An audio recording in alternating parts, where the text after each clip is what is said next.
No matter. I know, but they can still die though. They could still die. No, they wouldn't. The way the story was going, they wouldn't lose to Obito. Everybody knew they was going to beat because Madara was there. Everybody knew Obito wasn't. Everybody knew Obito wasn't a threat because Madara was there during the Great Ninja War. Is that true or false? Wait, what? Everybody knew Obito wasn't a threat because Madara was there. So either way it goes, everybody knew Naruto and Sasuke was going to somehow beat Obito. No, but the fact that when Obito first got the Tensho, Naruto. But the fact that it's funny, like. but the fact that Obito, like when he first got the Jinchuriki power, he wanted the first Hokage. Oh my! Everyone gets triggered. Hey man, all I know, every Naruto character is trash. Kishimoto Kishimoto doesn't know how to properly write characters and how to keep them relevant. He threw away all the characters except Naruto and Sasuke. And Sasuke was trash anyways. His motivations were trash. Oh my god! Listen, man. Okay, guys. Okay, so as you guys can see, we are in the middle of a heated Naruto discussion / all I just asked is no Obito / no. I'm just trying to tell you that. I'm just trying to point out that I'm trying to exploit Obito for the 40 years, man. Trying to expose the Uchiha for the trash. Honestly, trash that's funny. Honestly, you don't even like Naruto. So what are you? You're no. Yo, Chop. I used to like Naruto, bro. then after like Naruto used to be the only anime I used to watch. Then I got exposed to different anime, mainly One Piece. Then I realized the mistakes. After I started watching One Piece, I started realizing the mistakes of Naruto and all the flaws about it. Then slowly I started to hate it. Then at the end of the Ninja War arc, I was like, "Fuck this! This is trash. This is so trash." I mean, that was somehow they're like infinite stamina. How? And Kakashi was spamming like Mangekyo Sharingan when the previous arc he could only use it 2 times. It was stated. Then soon he was spamming it, wasn't even going blind. Sasuke used Mangekyo Sharingan for one arc for like a few hours, and he got blind. Kakashi was spamming it all day. And Obito was using his Mangekyo Sharingan the whole fucking series, and he never went blind. That's some bullshit right there. Because one, he wasn't using his eyes. Yeah, he was to make how that was he teleporting? He was using one of his eyes. Okay, hold on. No, look. The other one was Madara's. Look. No, but he was using one of his eyes to teleport, wasn't he? No, he didn't go blind only because he was merged with the Zangetsu. Yeah, the Zetsu. No, that's not do shit. That's not. They used to go blind. Because they had the Hashirama cells. Yeah, they had Hashirama cells in them. No, you still go blind even with Hashirama cells. You only don't go blind is when you have when you take your brother's eyes and you fuse it to Mangekyo Sharingan. How do you know you go blind with Hashirama cells? No, I said you don't go blind with Hashirama cells. Are meant to do that. Hashirama cells are meant to like give you the wood style and give you more it gives you more compatibility with the Zetsu fusion and shit. And it's supposed to give you Izanagi too. Hashirama cells allows you to use Izanagi and allows you to use your Mangekyo Sharingan. You can only use Izanagi with other what's the names in your arm with other you don't need Hashirama cells to use Izanagi. Yeah, Izanagi the one Danzo used. Uchiha can use Izanagi. It's just no, I'm talking about Izanami, the one Danzo used. No, that's a Uchiha move. Yes, Uchiha move. Yeah, it's just there's 2 of them. Which one is a Uchiha move? Then there's both of them. Both of them. Yeah. Because you're supposed to go blind once you. That's why I hate Naruto. They literally make plot holes. Because first they stated the series that you need Hashirama cells to use Izanagi. Then soon in the war arc, apparently they can spam it. I was like, what? I thought they just stated in the like a few arcs ago that you only need Hashirama cells to use Izanagi. Then soon they just override that and just make up different bullshit. Like Naruto. All right, Tiger. All right. Oh man, I can see. Game is triggered. Game's triggered, and this happens every time we talk about Naruto. I'm trying to expose nothing for the All trash I was shit. saying was to tell nonsense in the group chat. You saw it. He came for Karapika. I told him Karapika slander would not be tolerated. He came for Karapika? Yes, he came for Karapika. Whoa. He said Leorio is a better AKA Sasuke Uchiha. Yo, nonsense. Say it ain't so. No, so doesn't even explain himself. He's over there silent. Nonsense. Say you didn't say this. Man, the evidence is in the group chat. Tell me Black is spewing lies. Black strip. Please. Oh no, we can't hear you. Nonsense. No, we can't hear you. Oh, you said he been talking. Bro. Yeah. Try that. Say you didn't say that. Well, what is that? You sound like his mic's trying to come in. I heard someone playing a video in the background though. I was playing the chat. I mean the what's it called? The stream. The previous video? Yeah, the stream. I was playing the stream. Oh, okay. Hold up. You back. Oh shit!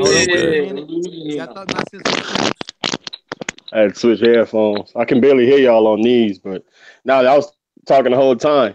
I was saying, F that nigga Obito. He trash. You're a trash ass nigga. Put together ass nigga. He's not even a real person. That nigga weak as hell. On to Karapika, weak ass. I just want my family eyes. Weak ass nigga. Look, Leorio gonna work him. When Gon get his nigga back, he gonna work that nigga too. That's all I know. Yo, nonsense. You gotta chill. Okay, man. No Karapika. You gotta chill. Hey, that's conflict for me. You like Karapika is the fucking man. Karapika's the fucking man. Fam, after he get rid of them spiders, he can't do nothing else. Listen, I'm not gonna lie. Karapika might be the strongest. No, he's only strong towards No, he's only strong towards obviously gone. This is a spider. No, not right now. Gone out of the 4. He can't beat Karapika. If Gon had his nin, did you see what Gon did? If Gon had his nin, that was only to Pito. He made he did the thing to strengthen him against Pito. When they said you remember this in the chapter when they were talking about the 4th prince of Kaiken being a monster. Yeah. Karapika himself said, "I know a monster myself," and it went straight to Gon. No, I know Gon's a monster. I mean now. I'm talking about right now. He ain't got no nin now, so of course he's stronger. Yeah. He was stronger. Before when he released all that nin, we can't count his power up against Pito. We can't count his power up against Pito. I'm counting because it's the same way with Karapika. Listen, I'm counting. Because he used that thing. Damn, what is that shit called? The thing where you strengthen your nin with the the transformation. The thing where you strengthen your nin with the promise. That's what Karapika did. Right. The thing. Right. So why can't you telling me then we can't use his chains then? We can't use Karapika chains. Karapika's it's just that one move. Was made it's just that one move for the spiders. No, it's just that one move that he can use on the spiders. That one what's the one what's the one finger? Yeah, it's just that one. He can't use the other ones. He can use the other ones, the other chains. Right. His other with him using them other chains, he can use his other fingers. But with him using them other chains, it's still just as it ain't just as strong, but it's still strong though. If you taking that going against Gon, he getting work. If he uses Judgment Chain against Gon, okay, yeah, it's gonna drain his nin. But I still think Gon would have worked that nigga in that transformation form. He's stronger. He has stronger physical attributes than Karapika. Yeah, Gon is exactly. Gon has stronger physical attributes. He's physically stronger. He might be faster too. Yeah, he folded Pito up, bro. Her face was gone. Before they when they went back into the NGL. Oh no, I'm not gonna. Yeah, that transformation is nuts. I'm not gonna argue the transformation. I'm talking about before when they asked him, "Are you sure you want to go in there? Show me your nin," and he powered up, and he was back. Yeah, that's what I'm talking about. Yeah, I'm talking about when he's back. I believe Kurapika is stronger than that Gon. What? Yeah. I don't know, Black. Give him Killua, but I don't know, Grand. He said, "I'll give Killua." Kurapika's a monster, man.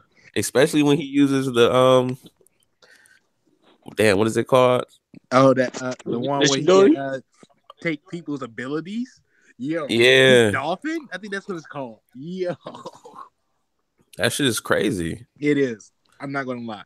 Kurapika is OP, but Gon's still. No, Gon's the homie. I love Gon.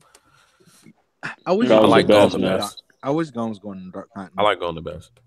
I do too. Hell yeah. If for me it go Gon, maybe Kurapika or Killua, just depending on the day. So second or third, and then Leorio. Oh my god, Killua too. I love Killua. That guy's nasty. Yo, is Kurapika the Guardians of the King? I forgot who he is. Yeah, he's right now. He's about. Yeah, I think he is. Right now. He's a Zodiac. Oh, so he's the cat, yeah. Yeah, it's the kid. I just seen the dude with the red eyes. Oh, the red eyes. Oh shit! I thought you were talking about Peter. My bad. But yo, Grin. The dub is just hitting 83, episode 83. Like they're about to fight that one guy. That one guy. They're about to basically have their first official fight with the Chimera Ants. With the ants, yeah. Damn, yo, is it really worth it? You can watch the whole shit in sub. I watched it in sub and I'm watching it in dub. What you mean? I watched it. Yeah, I watched it. I watched it in sub too. I watched it in sub too. Yeah, it's so raw. I couldn't just not watch it. Bro. Togashi is arguably one of the greatest mangas to ever live. I agree. Is it? I agree. Yo, he made Yu Yu Hakusho. And he's oh my god, Yu Yu Hakusho, it was lit, but didn't make sense though. You know, probably for the time that was alright. I'm not doing this.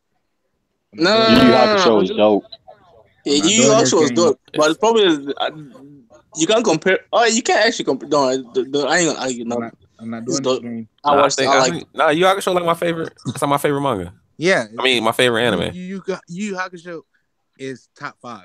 Literally, Togashi has 2 top 5 series in my top 5. Yeah. He's a beast. Wait, he's a beast. Top 5? Top 5 series, 2. You putting it over Bleach? Top 5. Anime? Oh hell yeah! Bleach is trash. Anime. You're not the manga, the anime. Way over Bleach, yeah. Compared to Yu Yu Hakusho, Bleach is trash. Compared to Hunter x Hunter, Bleach. What about the original Dragon Ball manga? I don't like Dragon Ball. What? Wait, no, the original one, the OG Dragon Ball. No, I don't like Dragon Ball. Why? Yeah, Dragon Ball. I like Dragon Ball. It's just Dragon Ball was lit. I guess because when I first got introduced to Dragon Ball, I got introduced to I started off with Dragon Ball Z, and then as a kid, my parents bought me Dragon Ball disc, thinking it was Dragon Ball Z. It was Dragon Ball Z. So that's why I had a disdain for Dragon Ball because it wasn't Dragon Ball. That's funny. So damn, that's funny. But Dragon Ball was so good, bro. So good. Yeah, I like Dragon Ball. Dragon Ball was good. I'm about to tilt a lot of people. Here's my top 5 anime manga right now, updated. Number 1, Hunter x Hunter. 2, What? 3. I don't even know. What was 2? It got what was hard. 2? It got hard. One Piece. No. 2 was One Piece. Okay. I'm going to say this, and it's going to. Is this anime or anime and manga? /manga, and I'm going to. Your 7 Deadly Sins over Black. Is this anime or manga? Anime and manga. Excuse me. Okay. My top 5 is going to tilt a lot of people. Coming in at number 3 is going to tilt a lot of people. Ain't gonna tilt me. I don't really care. Black Clover. Number 4. Ooh, this guy, man. Number 4. Understandable. Yu Yu Hakusho. Number 5. Like it's such a hype beast, man. Whoa. My Hero. Yo, manga and anime. That's all I'm gonna say. Wait. You picked Yu Yu Hakusho over My Hero? Come on, man. Number 4. Wait, it's better than My Hero? I don't know, man. I'll take My Hero any day over Yu Yu Hakusho. With the bad animation and shit. What was 3, 4, 5? The animation in Yu Yu Hakusho was in the 90s. Yeah, it's classic. Yeah. It's classic animation. So you can't say bad animation. Actually, what was 3, 4, 5? 3. 3 was said, Black Clover. Listen, this guy said 3 was Black Clover. What? 4, Yu Yu Hakusho. 5, My Hero. You tripping, Black? That's just how I've been feeling lately. Oh, lately. Okay, so it can change. I mean, honestly, it just goes. My Hero and Magi are interchangeable right now. Because Magi's Wait. Oh yeah, Magi. I'll put Magi over Yu Yu Hakusho. No, in my opinion. No. My boy Solomon doing it. Magi is lit though. The animation, the character. Oh my! I'm still craving for next season. Right? I'm waiting for that shit. Yeah, oh my! I'm ready to go to sleep. Yo, I'm putting the OG Naruto over Yu Yu Hakusho too. OG Naruto. You don't even like Naruto. No. No. Oh yeah. No. Let me state this. I don't like Naruto Shippuden. Naruto the original was the best. You don't like Naruto Shippuden? Yeah, Naruto Shippuden was trash. Naruto was lit though. Oh my! Are you serious? Did you say Naruto? Yeah, Naruto was lit. He did put that Naruto over Yu Yu Hakusho. He definitely did. I'm putting OG Naruto over Yu Yu Hakusho. Listen, you're putting a series that stole everything over a original series. Are you serious? What are you talking about? Gaming. I mean, Brand informed him of Kishimoto's plagiarism. He just took inspiration. Everyone took inspiration from Dragon Ball Z. So. Oh, he said everybody took inspiration. That's what. So he took inspiration by naming the tuning, by having the tuning exams mirror the hunter exams, by having a whole family of clan with red eyes. Okay, let me state something. The tuning exams weren't like the dog tournament. Huh? He said the hunter exam. The hunter exam. He said it was the hunter exam. Oh shit! The hunter stole from Togashi either way. Togashi is the author of Yu Yu Hakusho. He said either way. Oh, man, yo, I'm not gonna lie. The Dark Tournament might be the best tournament arc I've ever seen. No. Dark Tournament is trash. What do you mean? Whoa, hey man. What tournament arc is better than the Dark Tournament? The Tournament of Power. Let me think. Dragon Ball, the first martial art tournament. That shit was lit. The Tournament of Power. What's Tournament Dragon of Power? Ball when Goku was a kid. No. When he versed Master Roshi and Tian Shinan. Tournament of Power. No, that was not. No, that's not better. What? What's the Tournament of Power? Jiren. The Dragon Ball Super. Jiren. Oh, Jiren. Kefla. Yeah, Jiren is lit. Hey, that boy Topo. Oh, yeah, Topo was lit. That boy's on Yo, Topo's a G, bro. I didn't think Topo would be this. Because, man, that's why I wanted from Dragon Ball. Someone just grabbing someone's head and punching them. How did you not see this coming? Topo was the first person we saw that go on par with Super Saiyan Blue, Kaioken, and Goku. No. Before this transformation, Topo was mediocre, bro. Before this transformation. What? He was enjoying. Look at him. He wears ties. He has a big ass beard. He was fat. I thought he was trash. I didn't care about him no more. Then after this transformation, you thought he was trash, and he basically beat Goku in the exhibition match. But you thought he was trash? Yeah, I thought he was trash. Yeah. Vegeta and Super Saiyan Blue was wrestling against him, but you thought he was trash? What? Yeah, his character was trash. It wasn't that interesting, to be honest. I'm not surprised. No. Topo wasn't that interesting. Everyone can admit Topo wasn't that. He's not an interesting character. He was a candidate of God destruction. He was immediately. He was immediately interesting the moment we saw him. Yeah, he's a candidate, but not the win. The winner of that shit. He's obviously the winner. Jiren was another. Jiren was another. Frieza gonna win low key. Yeah, Frieza's gonna win. Frieza. Nobody. That nigga slump. I'm just waiting for Oob, man. That's all. Oh yeah, Dragon Ball's canceled. Fuck. No, it's not. It's not. No. Oh, that's good. It depends on what 30. If 31 ends right immediately after the tournament, like it ends right there, then yeah, it's not canceled. There's no way. Like, listen, we're on 126 right now. That's 5 more weeks, 5 more episodes. There's no way they can wrap all this up in 5 episodes. Really? Actually, if they change the pacing a little bit, like, I don't think so. I really don't. Because unless boys about to just get wiped out real quick. Yeah, like it had like 3 people gonna have to get taken out at one time for that to happen. Like 17 Topo Frieza, or like 17 Topo Frieza and Vegeta had to get eliminated. To be honest, they could wrap the tournament in power in 3 episodes. Because one episode a half episode they're gonna focus on Topo, then the other half focus on Jiren. Then this week Topo's supposed to get eliminated. Spoiler alert. Yeah, see.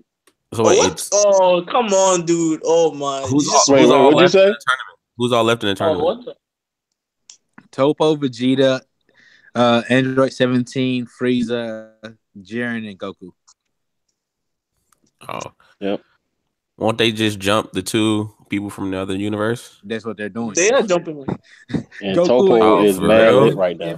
And they still getting work? Topo and Frieza Frieza Jiren's a beast, bro. 17 went out to Topo, but Topo just turned into a god of destruction.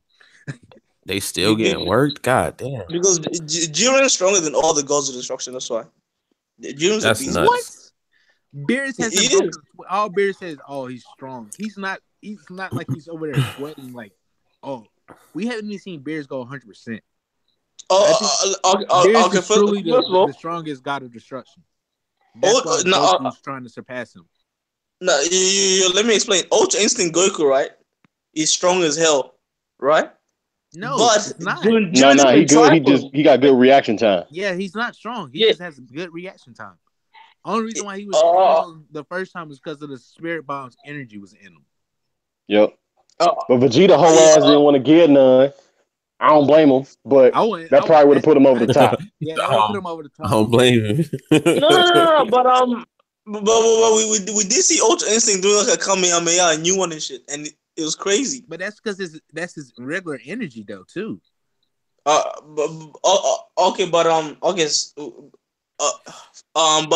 did see Ultra Instinct, like Jiren didn't even use his full power against Ultra Instinct, and when he did, he grabbed him, put him down and shit. So I would say I would say Jiren full power, like full on power, trying to kill his enemies or his victim. I'll put him over Beerus. Nah, I still don't think he's over Beerus. You don't think Jiren's over Beerus? Nah. I'll put him over Beerus. Listen, his own God of Destruction, like bruh. If Topo was the candidate for God of Destruction and Topo was weaker than Jiren, come on. They didn't specify, because I read the manga and I watch the anime. They didn't specify in either one if he straight up beat him. I thought you said they like Jiren. He couldn't. I thought you said he couldn't be beat. But so he couldn't beat Jiren either. Stalemated. Him and Belmont could have stalemated. But, and here's the other but, in the manga, instead of the exhibition tournament, they have all of the gods of destruction have a battle royal, and it is Beerus who's still standing up. He reigns supreme. No. Oh, really? This it's him and but it's really in the manga we did see Jiren's God of Destruction like playing dead on the floor, and it wasn't even scratched. You gotta show me that panel. Did you miss that panel? Go to the chapter. Go back to that chapter. It's implied that Beerus is in fact the strongest of the gods. Is it really the only person that ever? But he's not over the strongest universe. Huh? But he's not over the strongest universe. It's because their duty was to make sure. Well, you got to think he let Frieza kill many planets, and Kid Buu wiped out many planets. You know, while he was asleep. And I don't. Yeah, this nigga taking naps and shit for years. Yeah, I think. I think the mortal level is more of like how good and peaceful your universe is. Now, there's how much civilization, how much civilization they can bring up each other. But so, Universe 11, you don't think it's really peaceful? We're having that justice team going around. It can't be. It can't be. Who is messing with Jiren? The fact that Jiren exists in that universe means that it can't be. Okay, I feel you. That's a good argument. I think the motor level is how much civilizations they can create. I think the gods of creation try to create a civilization, and if it fails, Beerus comes and destroys it. Then they have to make another one. They keep on doing it. But they were currently failing, and the other ones were doing good. I think that's what moral level means. But they wasn't. The thing is, I don't think they were failing. I think it's just Beerus just went to sleep and let Frieza and Kid Buu just do whatever they want, and like it was just up to Goku and Vegeta to save the universe. Basically, that's just how it's been. Like Beerus will go to sleep, and it's up to Goku and Vegeta to save the day. Yeah, you're right too. You're right. All right, man. Enough of this super shit. Yo, don't. There will be no super standard. No super standard. That is one of the most hyped animes right now. Your super is really good, but Gohan is still trash though. Yep, so, you know what? Let's go. What? Let's go on. So back to this.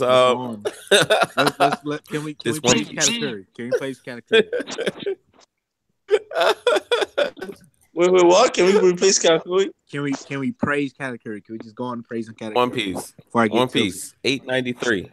Right. One Piece. 893. Man, 893 was weak, man. What? Okay, nonsense. We're gonna get to you. I got a lot of anger in me. He told me because we both read the spoilers, and he told me he wasn't. Wait, Nonsense read the spoilers? Yeah, man. He told me he wasn't going to like the chapter, but I knew immediately when I read the spoilers, I was going to like just Katakuri. It's Katakuri. Like, oh my god. Okay, Game. What was you saying? Game? What was I saying? Yeah. About Katakuri. About Katakuri. If you say Sanji solo, I'm leaving. Oh no. Your Sanji can't fight Katakuri, but because I did state that Luffy is a completely different level from all the supernovas and his crew. But thing is it Zoro? No, for everybody. Listen, Zoro. Luffy's in the first division level tier. He's not in supernova. Zoro has to be on Luffy's level. Zoro's not on Luffy's level. Sorry, Zoro's not on first division commander level. Sorry, nope. All right. He said, all right. That's how I'm saying. No, that'll be nuts. Because listen, we have the Matt and Zoro's men is probably 60%. 60%. Wait, what? You said Zoro's what? Only going 60% in the new 60%. He going one shot to buy Fujitora. Then Sanji definitely only going 30 because he ain't done no new moves. Yeah. Hey, Sanji, we know Sanji went 100% against Dofi and got Ball, you tripping? And got one. No, you tripping? Yeah, he definitely. Well, then, if that's the case, then Zoro would 100% against Pikachu because he using that 3,000 worlds. I ain't going for it. He did not. Sanji ain't going no 100 against Dofi. And he did put his headband. He did put his headband on. That's what we know. Exactly. That headband means a lot. He didn't go Ashra. He didn't. Yeah, he didn't break a sweat. Wait, what? Man, get out of here. Did we not watch the same One Piece? Did we not read the same? We watched the same. Me and Black saw the same episode. First of all, you gotta say Sanji used 100%, but Zoro only used 60%. When first of all, Zoro put on his headband, and I know he didn't use Ashura, but Sanji didn't use Hell's Memory against anybody yet, or any of the other new moves that you talking about. Hockeyed up on his sword. Zoro had to get slung just to cut Pika. Come on, man. Sanji would have flew over there and knocked that rubble out the way. So everybody would have been safe. Whoa. Whoa. Hey. Doflamingo would have been working Zoro. He would have took his sword. He would have melted all his swords and then cut that nigga in half. If Sanji go far right, Zoro's also getting far right. Right now. The Zoro. Wait, what? Nah, we're not even disrespecting Zoro. Just tell him facts. If Sanji go far right, then Zoro would go far right too. All facts. What facts? What are facts? The first one, Zoro washed Pika, not going 100%. Pika's trash. Pika's trash. So now Pika's trash. So how was Sanji going 100%? Right here, man. You said what? How was Sanji going 100%? Because you telling me Zoro 100% against Pika is not enough of going against Dolphin. Sanji wasn't trying his hardest to protect the crew from Doflamingo. Yeah. Is that not going 100%? Zoro wasn't trying his best to cut Pika in half to make sure that he can stop him? Man, he knew he could stop him. Man, he did it effortlessly. Okay. Okay. Running, Zoro knew. Okay, Black. So Zoro versus Dolphy in that situation. You don't think he's going 100% then? That headband's not coming on. Dolphy's going to win. Dolphy far right. We know that. We know that. No, but it's not gonna be no one shot. It's not gonna. Sanji didn't get one shot. Sanji didn't get one shot. He didn't get one shot. He got washed. Fam, this man was not expecting strings in midair. Like who would expect strings just out of nowhere? Yeah. I got evidence that the word of One Piece. It can't happen. Will happen. Listen, first of all, y'all making me sound like a Sanji hater, and I'm not. I'm really not. You saying he going 100%, and he ain't even unleashing all of his moves. He at least going to the same amount as what Zoro did against Pika. That's all I'm saying. Black. He was doing enough to hold him back. That was it. But he wasn't unleashing everything he could have. You're Black. Let me give you facts to prove that you're Sanji hater. First of all, you said Sanji went 100%. We've seen Sanji go 100%, but Zoro has only used 60%. First of all, Zoro used 100% when he versed Fujitora, so you're forgetting that. How did he use 100%? Second of all, he did. He used 100% just to get out of Fujizora's gravity. It was just slash up, and he broke out. No, he was on the floor. He was like 60 feet under the floor, and he was struggling just to get up. We saw him. He was sweating and bleeding. So how's he know he's 100%? Serious right now? You're comparing Sanji losing to a warlord to Zoro clashing with an admiral. Zoro didn't clash with Admiral. Zoro go like thrown into the floor. He threw a slash. The Admiral blocked it. That's no clash. Not get up. Did Zoro not get up? So I'm gonna say this. Yeah, Zoro, he was on his knees bleeding. What do you mean? Are you trying to say that Zoro? You're trying to knock Zoro for losing to an admiral that he probably would beat? No, I'm not knocking Zoro. I'm just saying that he did go 100% in that fight. Because you were saying Sanji went 100% against 100%. Zoro went 100%. Yeah, he did. He had to go 100% against an admiral. What Zoro went 50% on admiral? Went 100% and lost to and lost to what's your boy Dofi? Because if no, I'm saying to escape Fujitora, then that's basically equivalent that Sanji went 100% to hold off Dofi. Sanji ain't going no 100%, man. Sanji at least went about 50% at the most. He went about 50% at the most. Yeah, that's what I was trying to tell you. I was trying to prove that Sanji wasn't going 100%. So wasn't Zoro. But I was just trying to prove it using another example of Zoro going against a tough opponent where he didn't go 100%, which was obvious. But and but it wasn't obvious that Sanji didn't go 100%. It wasn't. Yeah, that's what I'm saying. Both of them didn't go 100%. I just giving you an example, trying to prove you wrong. But you forgot the fact. Here's a better question. How strong do we think Sanji and Zoro are Like if you had to place them in the Big Mom crew, where would you put them? Zoro. I'll put them right underneath Katakuri. I'll put them above Smoothie underneath Katakuri. You put Zoro underneath Katakuri? I put Zoro and Sanji both underneath Katakuri, slightly underneath Katakuri. I'll put Zoro. Wow. I would put Zoro and Sanji beneath Cracker. Nah. Just that's a little better. Yeah, I actually think that's a little. Yeah, that might be where they at. They might be. I mean, think like I know. Luffy is really. I know Luffy is really like expanding himself. I know that. Yeah, but we still have yet to see everything from Zoro. We still have yet to see everything from Sanji. Only thing we're really seeing right now is base Luffy's resilience, and I'm not knocking it. Wait, what? What is Zoro do?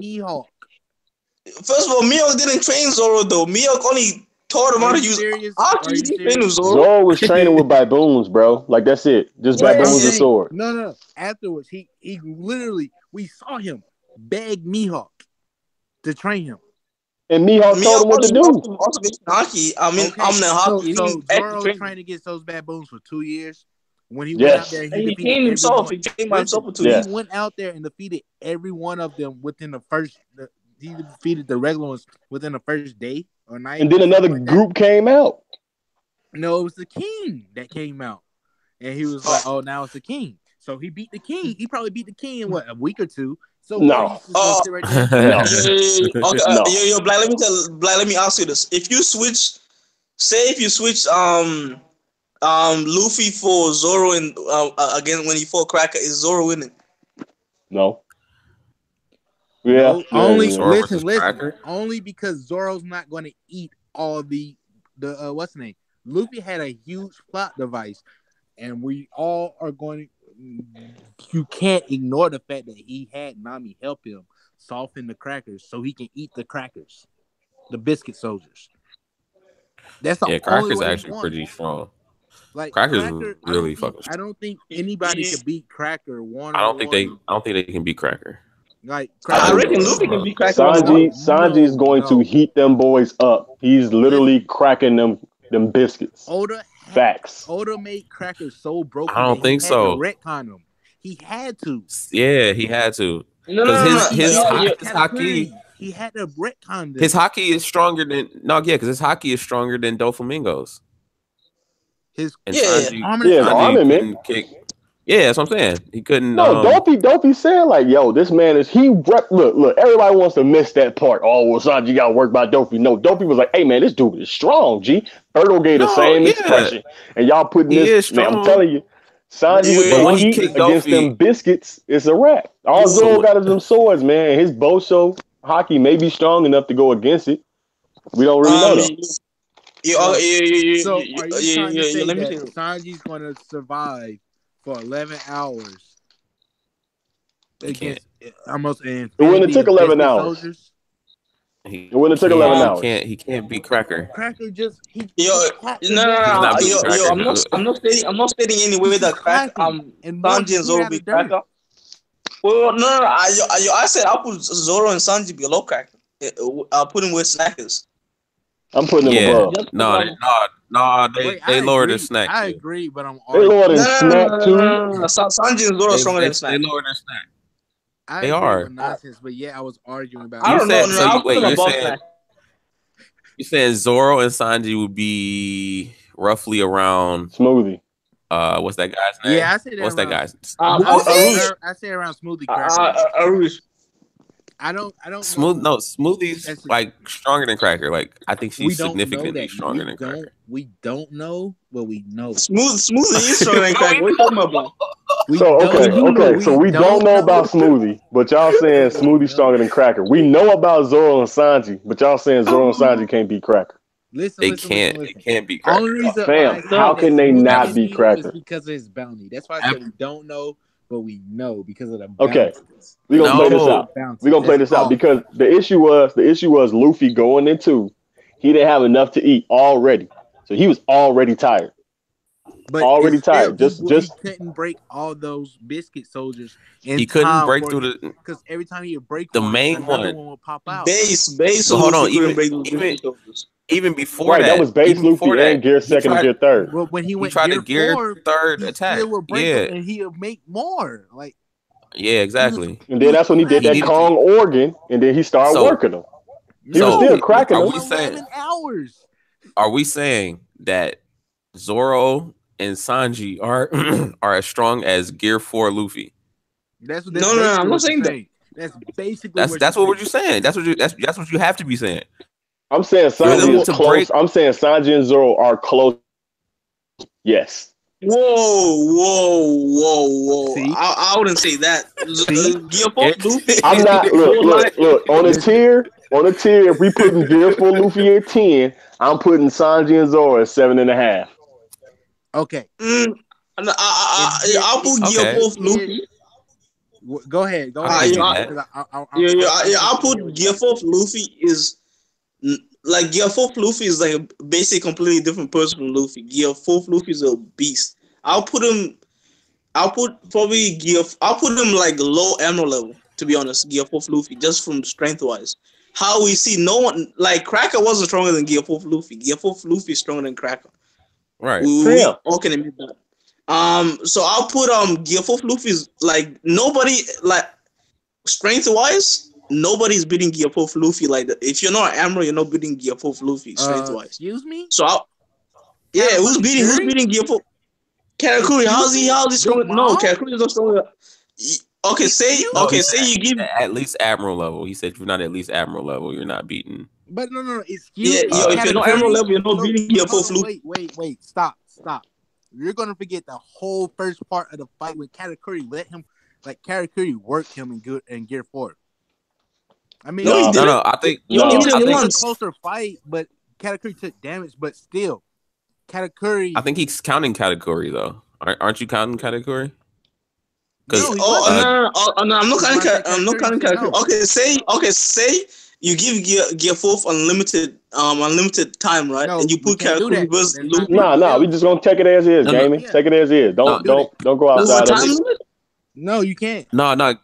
Game is just just saying strength wise. Strength wise and everything else. Right. Strength, durability, fighting speed, everything is above everybody. So strength wise, strength wise and speed, he's not.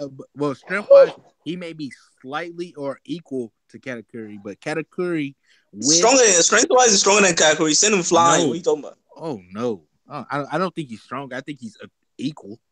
I definitely think he's stronger. Nobody is stronger. Strength wise, nobody's beating Gear 4 Luffy. Strength wise, yeah, if you're not Gear 4, okay. Let me state this. Say as I did say we're separate. I'm separating Luffy and Gear 4. I did say Gear 4 for Luffy a different person in my eyes. Strength wise. So say if Gear 4 was its own person, well, it wasn't Luffy, and he have no time limit because we do know the Gear 4 time limit is only a plot device. We all can admit that. First of all, say you put Katakuri and Gear 4, not like with a time limit or Luffy, just Gear 4 versus Katakuri. Luffy is winning. He's beating Katakuri. Are you sure Gear 4 time limit. Without the time limit? Yes. I mean, yeah. He's faster, stronger than Katakuri. How is he faster? He's definitely okay. In that fight we saw. But I'm just going to say it's hard to say that because even if he's still in Gear 4, Katakuri still has his most dangerous weapon. Luffy has it. We all know Luffy has. But no. You're saying Gear 4, but you're not saying Luffy. You're saying Gear 4. We don't know. But everything Luffy has, Gear 4 has that too. But you just said they were separate persons. The separate person with the same abilities. They all have the same abilities, but they're different. Tier-wise, strength-wise, they're different people. Okay. We don't know if Luffy can use his observation haki in Gear 4 like that because we can. Did you see how close he does? He does Cracker's sword from bullet point, like literally 2 feet away from him. He literally dodged the sword. I think Luffy didn't even see the sword coming at him. He just moved quickly, and that's the sound of observation. There's no way. If you didn't know, because if that's the case, then he would have dodged a lot of Katakuri's attacks. He has been. Yasmin, yeah. Not in Gear 4. You're black. In Gear 4, if he doesn't really need to because of his body being rubber like that and fusing it with armament. That's why he was shot. So this is like him getting hit like that. And you're black, and you're also forgetting. You're black. You're also forgetting black. You're also forgetting Gear 4 versus Katakuri was longer than we've seen it. As Grant said, they did skip some time. They did skip like about 30 minutes. Yeah. Until the Gear 4 time was over, so they did fight for 30 minutes in Gear 4. And the only time, Katakuri had any damage of him. He got smacked. And then Luffy was dodging them galactic donuts. That was the only reason. But if you compare, you can obviously, from what I got from that fight, you can compare the strength of Katakuri and the durability of Luffy. You can compare them just from the punch that. Okay, if you see all those hits Katakuri gave Luffy in using Block Mochi compared to one Kongan that Luffy did to Katakuri, the damage wise, I was just saying Gear 4 wreck Katakuri if he got a few more hits. Just from the damage of one Kongan did. Is Kongan not Luffy's? Yeah. Is Kongan one Kongan did damage? Luffy can use unlimited Kongan. Gear 4. I know, but no, Kongan is the Gear 4's normal punch. That's him Gamu pistol in Gear 4. I thought that was. That's a regular punch. No, you talking about King Kong. King Kong will be the strongest. Okay. King Kong is special, but Kongan is a normal thing. First, I thought it was Leo Bazooka, but I was like, no, that's Bazooka. Yeah. I believe. I believe Gear 4 is strong, and we haven't seen all Gear 4 can do, but I just don't want to give Gear 4 being stronger than Katakuri, only because if that was the case, then you could just say it's Oda. But if that was the case, then he should have won in those 30 minutes. Okay, take that. Okay, take that. But that's what I'm saying. If he's stronger, he should have won in those 30 minutes. I agree with you. He's going to beat him without. He's stronger by slightly. I agree with you. It's because he has that observation hockey that allows him to see the attacks from Luffy. So that's literally the only reason why he survived those 30 minutes. That was my huge argument. I get what you're saying, but it's kind of the same way as far as like with Dofi too. Like Dofi blocking because and that made him survive that time limit of what he survived in that sense. But we all know Gear 4 Luffy was overwhelming Dofi. It's the same way with Katakuri. He was blocking it, but he was getting overwhelmed by it. Katakuri was essentially slowing down Luffy. Leo Bazooka, like full. And he got wrecked, man. The same way that kick to the face and that covering and that King Kong is a wrap. It was too much for him. If you look at Gear 4, okay, say besides Katakuri, because he can see the future, so that's OP as fucking Luffy's about to get that anyway. But no one is actually going one-on-one with Gear 4. You either have to stall Gear 4 to fight Gear 4. You can't fight Gear 4 directly on. You have to stall Gear 4. Or use some long-range attacks. Dofi fought. That's what Katakuri did. Block Mochi. And that's what Dofi and Cracker did. They have to stall Gear 4. They can't fight Gear 4 one-on-one, just like face-to-face. No way. Block Mochi is not fighting one-on-one. A long-range attack. I mean, that's it is one-on-one, but it's long. It's a long-range awakening attack to keep Gear 4 away from him. He was using it without Gear 4 when he wasn't in Gear 4. I think that's just his ability. I think that's just like his go-to move. Yeah. Block Mochi. No, but have you seen the chapters when Luffy is in Gear 4? Katakuri doesn't get close to him. He rather stays away. He doesn't get into. But then when Luffy goes back to Gear 2 and his base form, that's when Katakuri gets up close, punches him, uses his staff, kicks him. He obviously knows he took a blow from it. He knows that he can get hurt in Gear 4. Right. He knows that he can. That's what we're saying, though. It's just no. I understand what you're saying, but I just think that to say that just because he fights at a longer distance when he's in Gear 4 compared to like Dofi fought him up close in Gear 4, but did he? Did he? No, I don't know. And Dofi got wrecked. Yeah, he got wrecked, but he still fought him up close. Dofi was surprised, like, man, you just bouncing around. He's like, oh, yeah, you'll see why. Bow, hit you to the face. Then he got sent flying. And then when he got up, here come Luffy again. Rhino Snyder. Oh, damn. Okay, let me get back up again. Smack against the wall. He didn't even have a chance. When he was using strings and stuff. But that's when he did his awakening because Luffy was already tired at that point. And then when he did his Gear 4 again. I'm talking about when it was up right before Luffy hit him with the cavalry. When it was like air battling. That's what I was talking about. No, I think he was in the air. In the manga because he didn't think Luffy could fly, and then he didn't know how long that culverin was gonna go. It was like he got hit, then he get hit, then he came up, and then he saw Luffy flying towards him, and then he ran in the air. Like he got up in the air, and then they fought in the air for a bit. That's all I'm saying. Like they actually fought. He went toe to toe. Well. Not even toe to toe. I think he went head to head. I don't know before he got smashed. There's no way he could have went toe to toe with that culverin chasing after this man. He was running from Luffy the whole time in Gear 4. Not the whole. I don't know. This was in the in the anime or the manga, but there was a panel.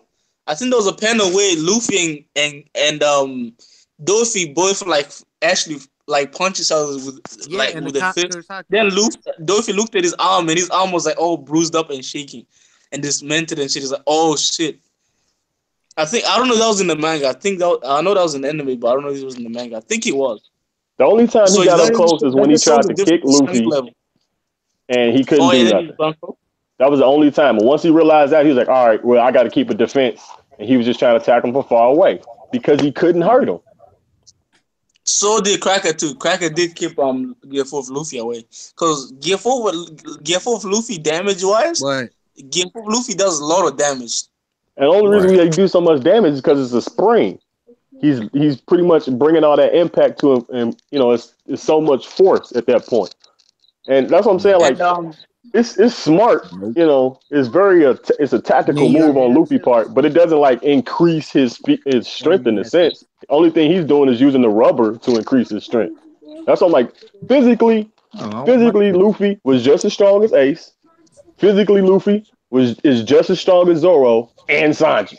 Because Zoro can block. I think does increase his strength wise because you do see him pumping up his muscles. So that indicates he actually does. Yeah, it's called muscle boom. But I'm saying it pumps up the muscles to allow him to essentially maneuver, to coil. He needed Gear 4 to beat those monstrous animals on the island. Yeah, on the island. He wasn't strong enough in base form. It pump up his muscles, and then his haki increases yeah. This is okay. Like when he pumps up he puts air into his bones, right? So he has a bigger fist. So his strength is still somewhat the same, but it's just a bigger mass of impact. He's putting air into his muscles to essentially again make a coil. With that coil, it's like centrifugal force at this point at one point, and then when it's punching, it's releasing all that tense. It's a tension, that pressure. So then it's shooting out. His muscle is still the same, but all you're doing is retracting it back first. It's like if you do a straight jab, but then you come in with a hook or a power punch. You know what I'm saying? You taking more force to throw that punch. Strength is still the same, but you're using more force at that point. You see what I'm saying? Why did y'all let me diss Killua when he's my little screensaver? Nobody. That's funny. Nobody. What do you say? Anything about that? You said Killua was second, right? No, I said Killua was trash. What? You said Killua was trash? He's not trash, but I don't like his character. Really. When did you say this? I said that when we was arguing. I think he's Killua is the man. Oh my goodness. I don't like his character only because Godspeed. Listen. I respect his ninja ability. I just don't like Killua's character. That's all it is. His character is dope as hell. Really cool. There's something about his character that's just off about me. Because he's really cool. I don't know what it is. This nigga's a spy. He's been through so much, G. He got a little sister that can kill everybody. Come on, man. You know what I think? I think Black. I like Killua ever since he took that dude's heart out and put it in and gave it to him. Yeah. I remember that. No, that was the hardest shit ever. I like Killua. It's something about his character. I think it's you know why I know why you hate him. You hate cool people. You hate. Are you serious? Let me explain. You hate cool people. You hate cool people who from a big big family in the verse. That the father is really smart and are assassins. That's funny. You hate that. You hate those type of characters. I like that. I like how you tied that in. I like how you tied that in the Sanji love, man. I fuck with that, man. Kudos to you. I think that's right, man. What you think, Grand? Oh my goodness, man. About what? With the Luffy stuff. About how strong Luffy is, or I don't know which one are you asking? Well, as far as like, well, I'll take it back because I think you was mentioning before, like with the Zoro and Katakuri, Zoro and Sanji and Katakuri stuff. Oh, like Zoro and Sanji are like. Yeah, where would you put them? They look, y'all gonna be mad, but I really think that they are like above, like slightly above Perospero. Yeah, you did say he Perospero trash. When we was talking, he's not though. He's really not. Snack. He said they're below snack. Yeah, exactly. So are you saying that they're above? No. Okay, wait. Daifuku and Oven are below snack. I don't think so. I think Daifuku and Oven below them are lower than Perospero. I think Perospero got like whole weight in the crew for real. Yeah, Perospero. I don't know. Perispero's a joke. I think you need to put some respect on Perispero's name. He's trash. I really think he's whole weight in the crew, man. I really think so. No weight. He's the first son for a reason. That's what I'm saying. The reason he was born first. That's the only reason he's the first son. That's funny. That's funny. You're funny. I don't see what you guys see in Perispero. I know why, because didn't he put thing in the arm lock? That's all he literally only did. He put half dead RIP to Pedro. He put him half dead Pedro in the arm lock and put it and held him down. That's all he did. And suddenly he's stronger than Sanji. He made a staircase Pedro, out of in 3 seconds and built a whole candy factory. That's dope. Like how can y'all not see that? Like how can y'all not see that? That's like insane, like devil fruit mastery. I know, but and been floating on the ocean water with a slug this whole time, bro. Yes, he's floating on the ocean water. Like he's crazy with this devil fruit.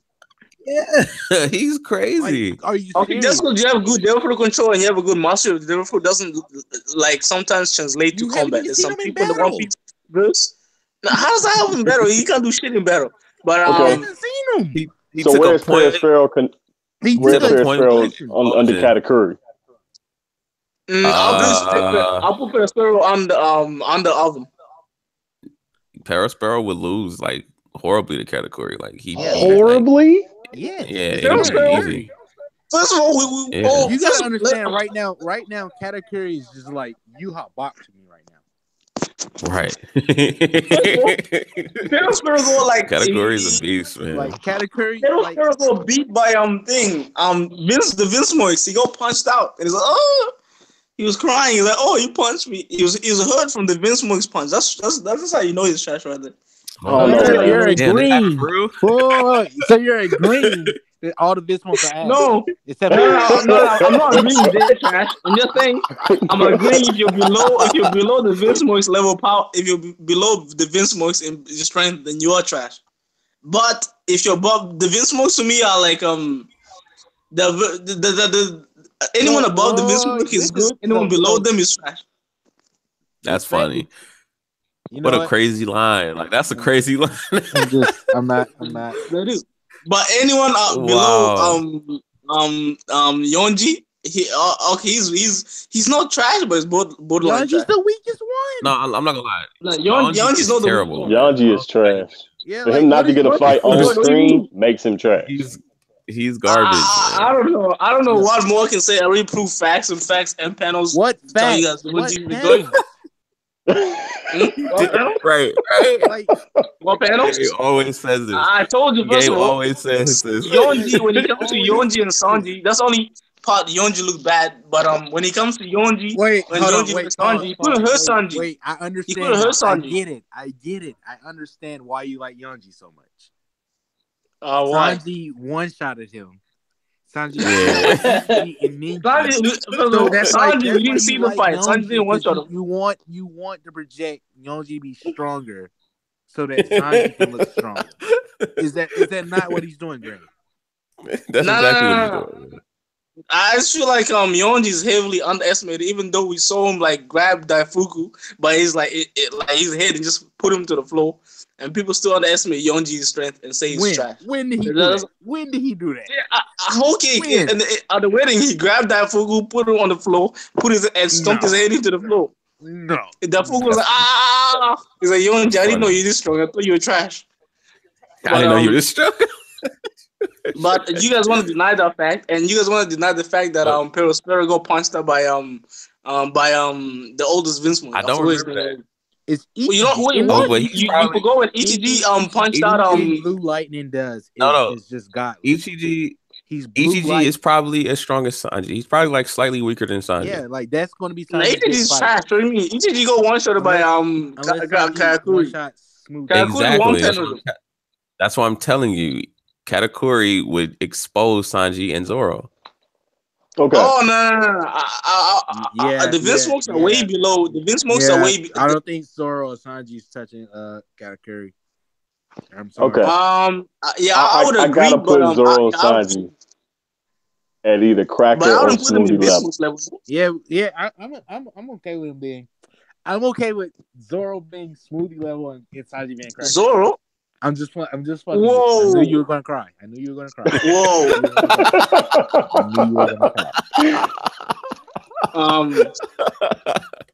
Zoro and Luffy, they're like pairs. They're basically Gold Roger and Whitebeard. No, Zoro is Rayleigh. Do not do this. You know. I'm just saying strength-wise. I'm just saying strength-wise and rivalry. We can't put one above another. I think. First of all, how do we know Zoro is Rayleigh? Where this comparison? The Rogers Pirates are the right hand. How we know Killer? Wait. How we know Killer is not Rayleigh? How come we not compare Kill to Rayleigh? Kid could be the Pirate King.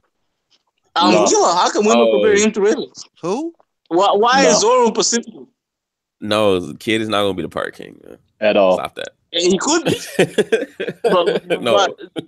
The only way Kid becomes Pirate King is when Luffy dies. That's the only way. If he's still alive at that time. But you said Kid? Yeah. But we could compare Shiryu to Rayleigh. But why are we comparing Zoro to Rayleigh all of a sudden? What has Zoro done to prove that he's like Rayleigh? Rayleigh is a genius. Zoro's a dumbass. Rayleigh is more like Shanks' way he uses it. Like, what are you saying? You know. Why are you being like this? No. Let me give you facts. First of all, you're just being like this. Yeah, it doesn't make it. Just because he's the right hand of the Pirate King doesn't mean he's suddenly like Zoro. You have to compare Zoro. Everything Rayleigh is, you have to compare him to Zoro, and Zoro is fighting on. Zoro might not be stronger than Rayleigh at the end of the series. You don't know that. Oh, I definitely think he will be. Because we can't keep comparing the Pirate King to Luffy. I know that they have similar traits, but the Pirate King, the Pirate King was a completely different person from Luffy, and he didn't act like Luffy. The Pirate King used to kill people. The Pirate King was a savage. Pirate King was a savage. He used to fuck bitches too. No, game. He didn't say anything about him being a carbon copy of the Pirate King. He just said in crew structure, his crew is going to be similar to the Pirate King's crew. That's all. But the Pirate King's crew was more like Whitebeard's crew. He had like 40 people in his crew. He wasn't like Luffy. He only had like 9. So we know there was difference between that. So we can't keep comparing Zoro to Rayleigh like that similar. But Luffy's starting to expand his crew a lot more. Yeah, exactly. Luffy has the what do you call them? The Grand Fleet. Grand Fleet. Yep. Yeah. Yeah. See, that's the difference right there. Roger didn't have a Grand Fleet. But Zoro is Rayleigh though. Like this man got a cut on his eye. Comparing Zoro to Rayleigh though. Like Zoro and Rayleigh are completely different people. Nah, Zoro's a swordsman, and Rayleigh is a person that uses don't swords. Fight it, man. I'm gonna fight it to the end. Just let it happen, bro. Raylaigh's a genius. I can't go with you on this. Raylaigh's a genius. Zoro's a dumbass. Zoro's a swordsman. Rayleigh's just a person that uses a sword. And Rayleigh specializes in observation hockey. Well, Zoro specializes in armament. They're completely different people.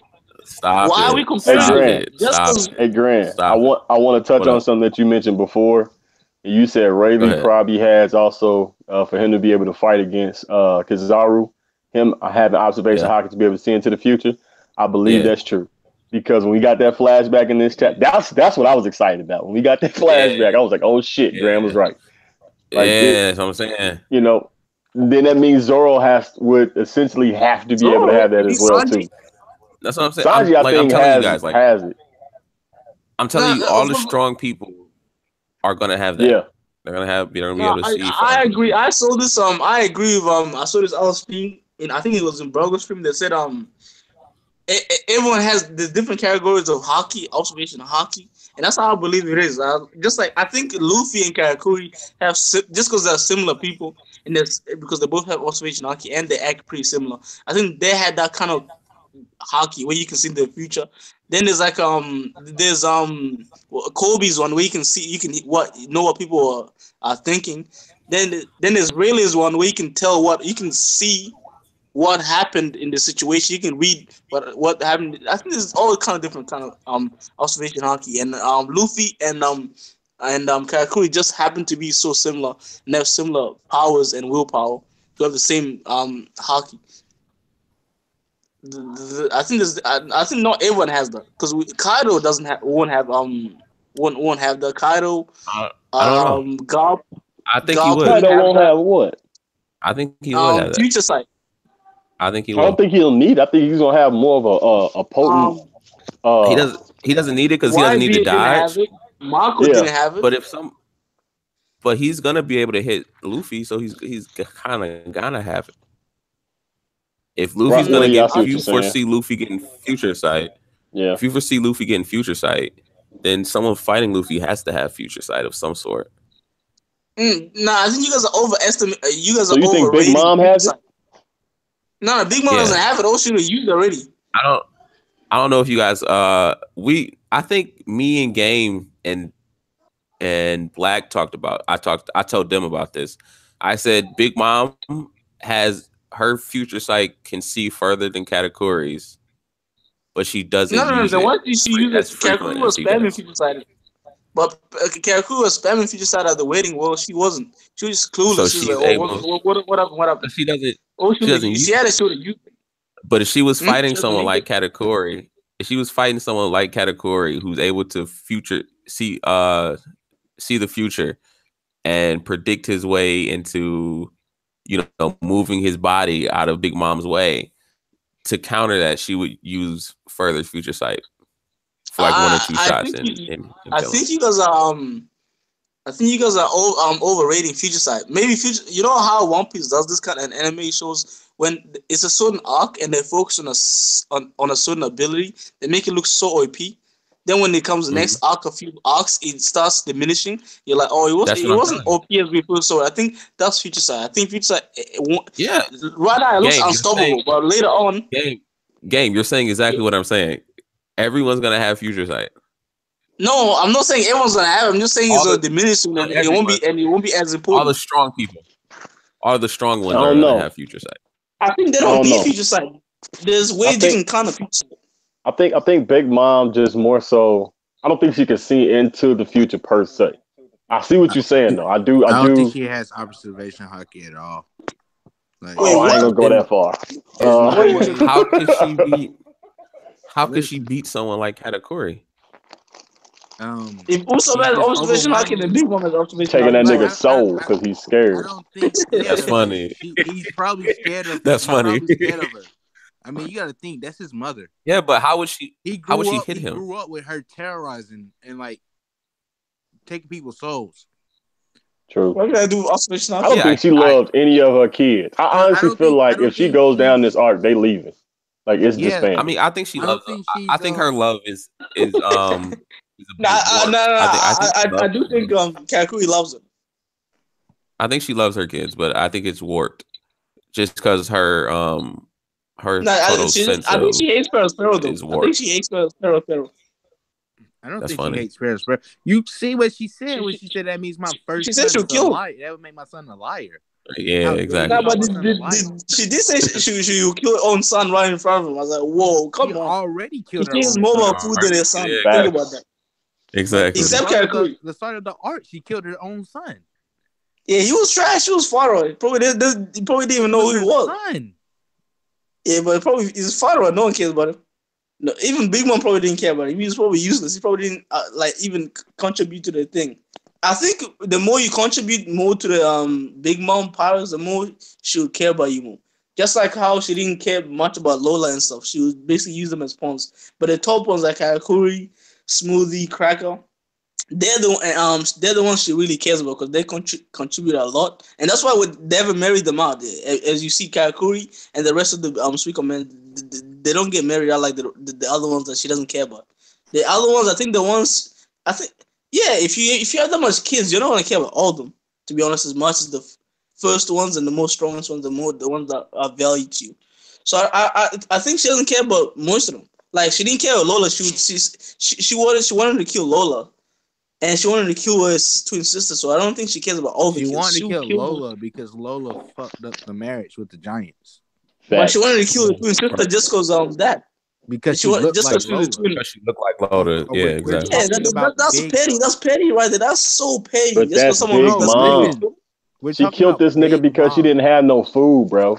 That's what I'm saying. I'm saying Big Mom doesn't care about most of the children. She also forced Lola to go through with the marriage. I mean, Siobhan to go through with the marriage as Lola, and that's probably why she doesn't like Siobhan either because they found out that No. The Giant aren't fools. The Giant knew that wasn't Lola. But Siobhan did state that she wanted to, like, she used to beat it every day just because she looked like Lola. So that's real petty. That's worse than food. Lola caused her from being the Pirate King. But did she though? Because Luffy did have a point. But you got to think though, if Big Mom would have had the Giants, who was messing with her? Who was really messing with her? Kaido. Yeah, he said Roger. But I think this was after Roger. I think it was too. I thought it was before. Yeah, it was after Roger, but I reckon she'll still get messed up by Kaido's crew. So when did he get that poneglyph in? Was that after? He got it way back in the day. Yeah, way back in the day. Wait, how would she become Pirate King? She doesn't have all the poneglyphs. I gotta go back and look. She said he went in there. She said he. Only person she need the. She said he tricked her. Is from Kaido to get it. I don't think she don't have all three because she didn't have the one from Zoe. No. Yeah, she didn't have the one. But did she? She has a. No, she did in her family. She could easily visit Zoe. Easily. But they didn't know. Like a lot of people didn't know that was there in the Whale Tree Forest. It was only Nekamushi and Inuyasha. But I think what's her name had to know. Who? Well, if Nekamushi and Inuyasha knew, I think not Pedro. What's his name? Peckles. She ain't doing no shit. Because Peckles was really close to Pedro in them. I don't think they told, bro. Nah, Peckles didn't know. Just because that sacred tree is only meant for elders in the top and the two top tier guys. Only I don't know. But I think and Pedro and the other ones. And even Rizo. And she did. Yeah. I think know where the other one that we don't know where's that. Yeah. And there's one more poneglyph that's been missing. Yeah, exactly. It's one more that we don't know. Yeah. There's one more poneglyph that nobody knows and no one has a copy of. And that's probably in Elbaf. It's probably. I think it's with Roger's grave. No, not Roger's grave. I think Roger hid it. I think it's these motherfuckers. I don't see Roger hiding anything. Why would Roger hide? No, because he probably. I don't know. He probably has it somewhere hidden for the next Pirate King who's worthy. I think it's at the last island. To be honest. Why would the last poneglyph be at the last island. Oh, you think it's somewhere? That's funny. You think it's somewhere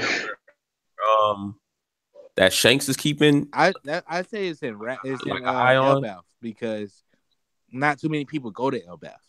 Yeah, that's true. I still think the last island is the motherfucking mountain, reverse mountain. I think that's what it is. Reverse mountain. I think that's exactly what it is because they didn't say, because they made it seem like people go there, but I'm just hidden. You know what I'm saying? I'm just like, that shit don't make no sense. Like, how the fuck could people just be here but they don't see this shit? You know what I'm saying? But but the diagram they gave, it's not the actual one, but it showed it wasn't it wasn't at the red line. It was like somewhere like at the end of the New World.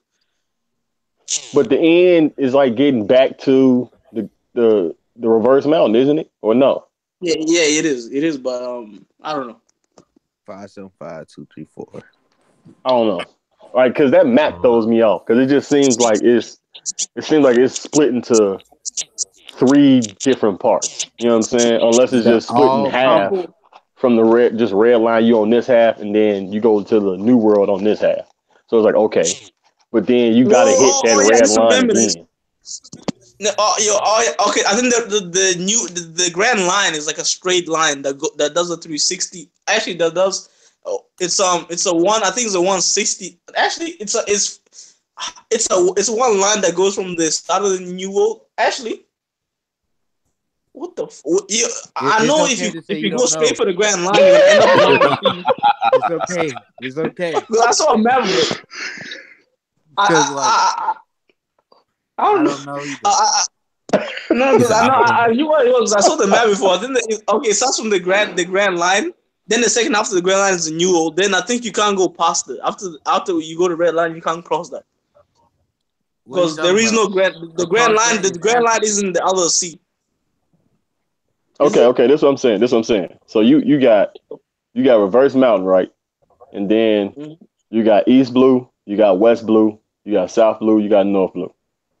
So then you get all of them to go at the reverse mountain to get into the grand line, and on the grand line, it's got calm belt on each side. So it's like the equator going around.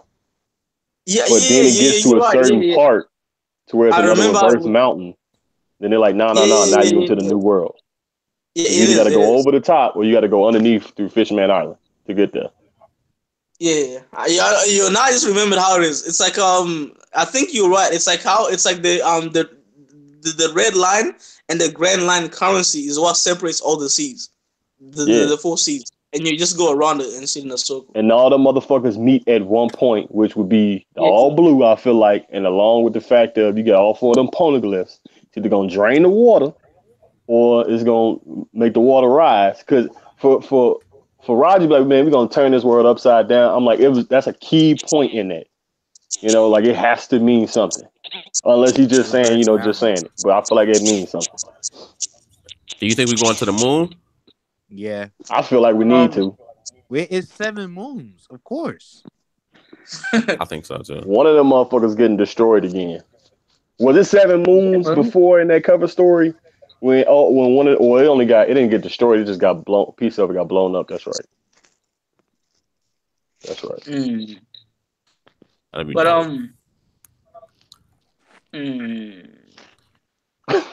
So hold on. I think we were talking about the poneglyphs before we went off.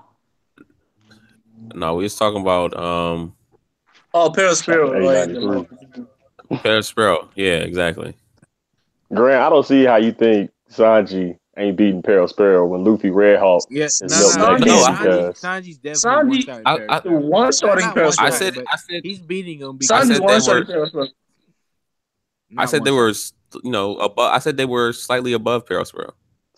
Actually, I'll leave Zoro below. With Perispero, I'll put Sanji above just because Sanji has firepower. See, that's what I'm saying. That's funny. That is funny. What do you mean? Sanji's so easy. This is why I leave.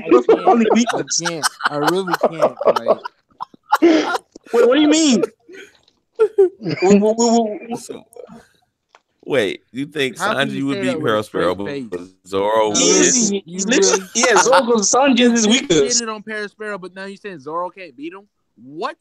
No. I'm saying Grand said Zoro can't beat Perospero. Nah, he put him above him. Yeah. Above him. Okay. But you don't put Zoro. That is exactly No. You know why I said that? Because Sanji has his weakness. Sanji is literally the living weakness of Perospero. Him and Ace. But Zoro's hockey, I would think, is because his Bosu has to be stronger. I would think Zoro has Conqueror's hockey. Zoro doesn't have Conqueror's hockey. He does. There's more evidence of Sanji having Conqueror's hockey than there is Zoro. Stop. Hey, do y'all think Odin? Do y'all think Odin is Skapagaban? You think what? Do y'all think Odin is Skapagaban? Hey man, since Scope Devon's apparently Sanji's counterpart, and he has Conqueror's hockey. I'll throw that in there too. And he's a beast. Probably has a Zoan Delph, ancient Zoan Delph too. I mean, Oda did say Sanji's gonna die, and the only person we know on Roger's crew that died was Odin, and we've never seen Skapagaban since. I'm so glad. His neck game crazy. You said you so glad Sanji's dying. I'm so glad. That's horrible, bro. I'm so glad Sanji's dying. See, I swear, like you say, Sanji a hater, but damn. I'm so glad Sanji's dying. Blasphemy. Sanji's a king. I just want him to die now so we can never have Sanji stronger than Zoro conversations ever again. But the way Sanji gonna go out, Zoro, I bet you would never be able to reach that feat. Oh my god, we gotta stop. I'm just saying, we gotta stop coming to Sanji versus Zoro. We just all have to agree that Zoro is slightly stronger. Just slightly though, like it's not. Yeah, just slightly. I'll put them in the same level. Just because Sanji's always compromised. Sanji's at 8.49, Zoro's at 8.5. That's all it is, and Sanji's at 8.9, 8.495. You know what I'm saying? So he's like 0.05. Yeah, like that. Something like that. I say Zoro's at 8.5. Sanji's at 8.4. Disagree with it, Black. Just go ahead. I just say 0.4. No, he's not a whole point above. I say a 0.1. It's a 0.1 difference. It's a whole point. Nah, man. I'm not going. I give you that 0.05. It's a whole 0.1, man. Just go with the flow. At the most, I'll give you 0.5. Okay, at the most. But he ain't no 0.1. For them to always be equally just like going at it. It's a whole 0.1. Nah. That Oscar is getting taken down by his hell memories, bro. Sanji don't even need to tap into his other stuff. So now, guys, can we all agree that Sanji's always compromised? Doesn't use his hands. 0.05 to now, you're going to say Sanji's going to absolutely take him down. That's just what you just said. Bounds and leaps.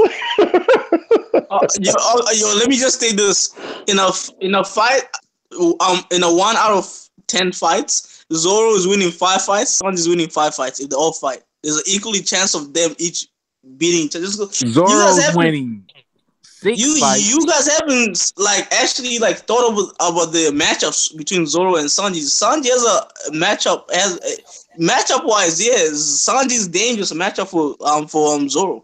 Just because he's fast and he can fly. It's literally Sabo and Ace with Zoro and Sanji. Sabo's Sanji, Ace is Zoro. That's what it is. Ace edges Sabo out every time. It's not. How's that disrespect? Wait. See, I got you, bro. I just agreed in saying Zoro edged out Sanji. Pro Zephyr, I got you. Okay. First of all, yo, Black. Have you ever considered the matchups? No. First of all, I would say Ace at his peak. Oh, this is hard, and I'm on live, so this is going to be here forever.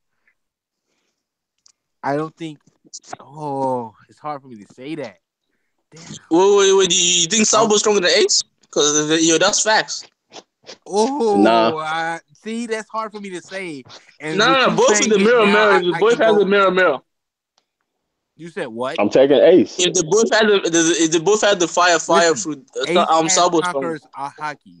He used that. Conquerors shit as a 7-year-old. It doesn't help you. It doesn't help you. Conquerors Haki doesn't help you combat wise anyway. So I wouldn't put Conquerors Haki over anything. You tripping, Grant? Combat wise. Did you not see Shanks walk on that ship on Whitebeard's ship?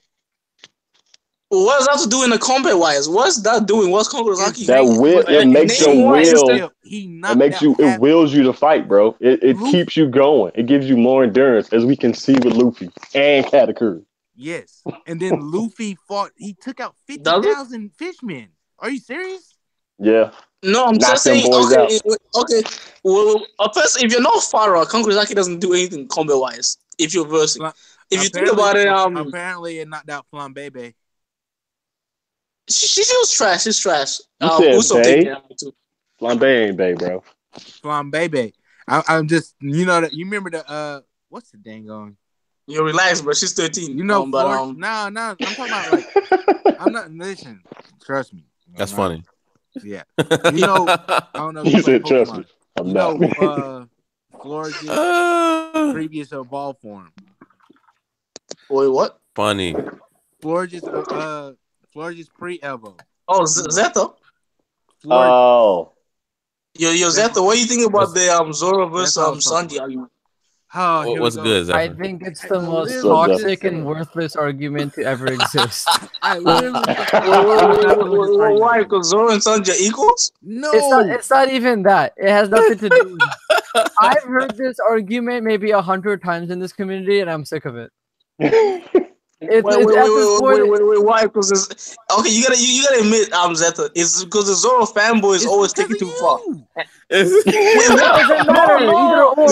I'm saying Sanji and Zoro are the same. They're equals, but you're saying Zoro is above Sanji. So how am I the problem? Zoro fanboys are the problem. They're always putting Zoro over Sanji with no clear fact, no clear statement that Oda puts down that Zoro is stronger. I've met people that said Sanji's stronger than Zoro. So where you at, Zephyr? Where you at? You say Zoro or Sanji? I have no opinion on it. I don't care. He's tired of hearing it. That's a good man. Because when you do give your opinion on it, the argument continues. It definitely does. I'm agreeing with Black. Zoro edges Sanji out, but I can't give him that 0.1. I give you 0.5. Something. Also, what's power scaling shit? What is that? Like, what is this, Dragon Ball? Why are we power scaling? No, Dragon Ball is a horrible way. What is this Dragon Ball? That's Zoro does like a huge thing that doesn't make him better than Sanji. I'm hearing numbers being thrown around, and I'm just like, what the fuck? Like, why is numbers being thrown around? Like, that's the only way I can equate it, man. That's the only way, because otherwise it's just like in that fight. The way that One Piece is set up, it doesn't matter how powerful someone is. It's all about devil fruit and all about matchups. Yes, exactly. It's all about matchups. Wait, Crocodile. Matchups-wise, Sanji is smarter than Zoro. Every single time. Ace or Luffy should have Crocodile should have beaten Luffy. Why did Luffy win? Because he figured out his weakness. He figured out that liquid counter. The only reason Luffy beat Eneru is because he's literally the counterpart to lightning. He's rubber. Lightning doesn't conduct through rubber. So every single thing that's ever happened, every single time someone's stronger than Luffy, like Oda has said it in a way where it's like it's obvious of why he was capable of doing it. And then when he got to a point where these guys were just way too powerful, and Luffy just started getting bodied, getting closer to the new world. Well, yeah, I think the last time we seen Luffy like fight somebody that was stronger than him, and he willed his way. Like his Conquerors Haki actually helped him was Rob Lucci. Yep. He's Conquerors Haki. He didn't even have Conquerors Haki back then. I thought they were pretty evenly matched. Did we not just say that Conquerors Haki? But you can still have a strong will without having Conquerors Haki though. But it's not strong enough when you have Conquerors Haki. That's all we're saying. But what I wanted to say is what was I gonna say? I was gonna say You guys, Zoro fanboys never considered matchups when it comes matchups against Zoro versus Sanji. Yes, Zoro is slightly stronger than Sanji. I did say Zoro is slightly stronger than Sanji, right? Next chapter. Are you think we're gonna get Luffy versus Katakuri, or are we going straight to Big Mom? I feel like we're going straight to Big Mom, and it's gonna piss me off. Well, like to get to finish this fight, no, I don't think we're gonna finish the fight. I don't think so. I think we're gonna Jesus. What can I say? After this, Oda loves that. Where do I get my Katakuri figure, bro? I'm pre-ordering that shit. Yeah. That shit's gonna set up on my shelf. Katakuri's a legend. Katakuri is a goat, man. When have we ever seen a villain like, man, so happy to fight Luffy? He like commits seppuku to himself, and he's like, "All right, man, let's do this." I think you got. He's like, "You got cucked, bro." He's like, "You got cucked. I'm cucking myself, so we're even." Wait, what? Right. Wait, so Katakuri hype coming from? Wait, what? Rob Lucci was what did Rob Lucci do? I said this is the last time we ever seen a fight like this intense. Like I know. Luffy hasn't got that rough of a battle. Like the thing with Luffy versus Doflamingo is it wasn't an intense fight, but the thing was, it's because it was endurance. Luffy wasn't able to hold out Gear 4th, but like as soon as Luffy pulled out Gear 4th, Doflamingo's getting like when it comes to power, everyone is it was the issue of endurance. It was the issue of endurance. Right. Nah, you know what? The real issue with Luffy and Doflamingo fight because Luffy wasn't. Say if the Birdcage wasn't there, and Luffy didn't actually have like a time limit to beat Doify, things would have went way different. If Luffy didn't know that everyone was gonna get slaughtered inside the Birdcage and had to beat him real quick, things would have went real different. Luffy wouldn't have to be opposed as early as he did. I feel like Luffy got lucky because he got lucky. If Gats wasn't there, if Law wasn't there, if all the citizens weren't there to protect Luffy while he was out of energy and he needed to regen, I feel like Luffy would have been fucked. Yeah, true. But you also forget what Luffy went through before the fight, though. You act like Luffy was fresh. Luffy wasn't fresh. I know Luffy had some meat before. Luffy wasn't fresh. If he never fought Bellamy and he had some meat before, he would have worked. He would have worked Dopey. He would have got to that wall, and we would have never got to the Gat situation. Like Law did some damage on him. Huh? Law did some damage on him. Man, that was weak damage, man. That wasn't enough. He had to constantly keep strings. You have to constantly keep you don't know my theory. I give them perfect proof why Law had to do something. Because first of all, this was partly the whole saga between what was it called? I forgot the name. The word before Caesar. Talking about Punk Hazard. Punk Hazard, yeah, Punk Hazard. Punk Hazard and Dressrosa was partly the Strass arc and partly the arc that gives Law the most development. It was basically Law's arc. So say this was Law's arc and they were building the Law versus Doflamingo and Law getting revenge from Doflamingo.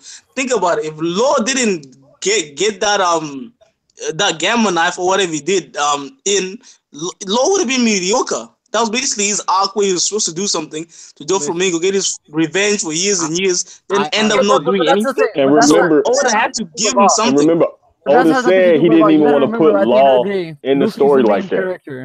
At the end of the day, Luffy's the main character. He had to have Luffy get the last fight. No, he had to, because his Law's arc, Law had to do something. No, I'm not talking about like a character. I'm talking about the story writer. I'm talking about Oda himself. The fact is that Luffy's the main character. He's always got to get the final fight. That's just how it is. Not true. Because with Morgan, Zoro got the upper hand, starting way back at East Blue, man. I'm just saying. With who? With Morgan, Captain Morgan. Zoro took Captain Morgan out. Oh yeah. So Zoro did take him out. But that was Zoro's battle. That was a long ass time ago. That was Zoro's battle. But Luffy's supposed to take out the main guy. I'm just saying that was the only time though. That was the only time that happened. Actually, the only time.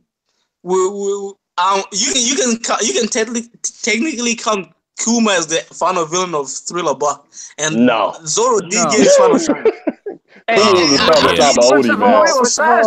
First of all, Kuma wasn't even a villain. He was trying to help him. Yeah. No, he wasn't. He fucked up everybody. No, he didn't. He only did. He just tapped before y'all say something, I'm well aware that Kuma purposely asked the world government for him to go so he could save them. I'm well aware of that, but I'm just saying that he did do some damage when he got there. He would have killed if Zoro would have not sacrificed himself. He would have actually did some. He would have not killed Luffy, but he probably would have took Sanji or Usopp and killed one of them. He wasn't trying to kill him though. He wasn't. Yeah, he wasn't trying to kill him. Nah, he wasn't trying to kill Luffy, but he would have took Usopp and killed him. If Usopp was in the way. Luffy's crew. Yeah, he would. Why wouldn't he? Why wouldn't he kill Luffy's crew? He would have killed one of Luffy's crew members. He promised. He's working for. He promised Dragon he wouldn't kill Luffy, but not Luffy's crew. Who's Usopp?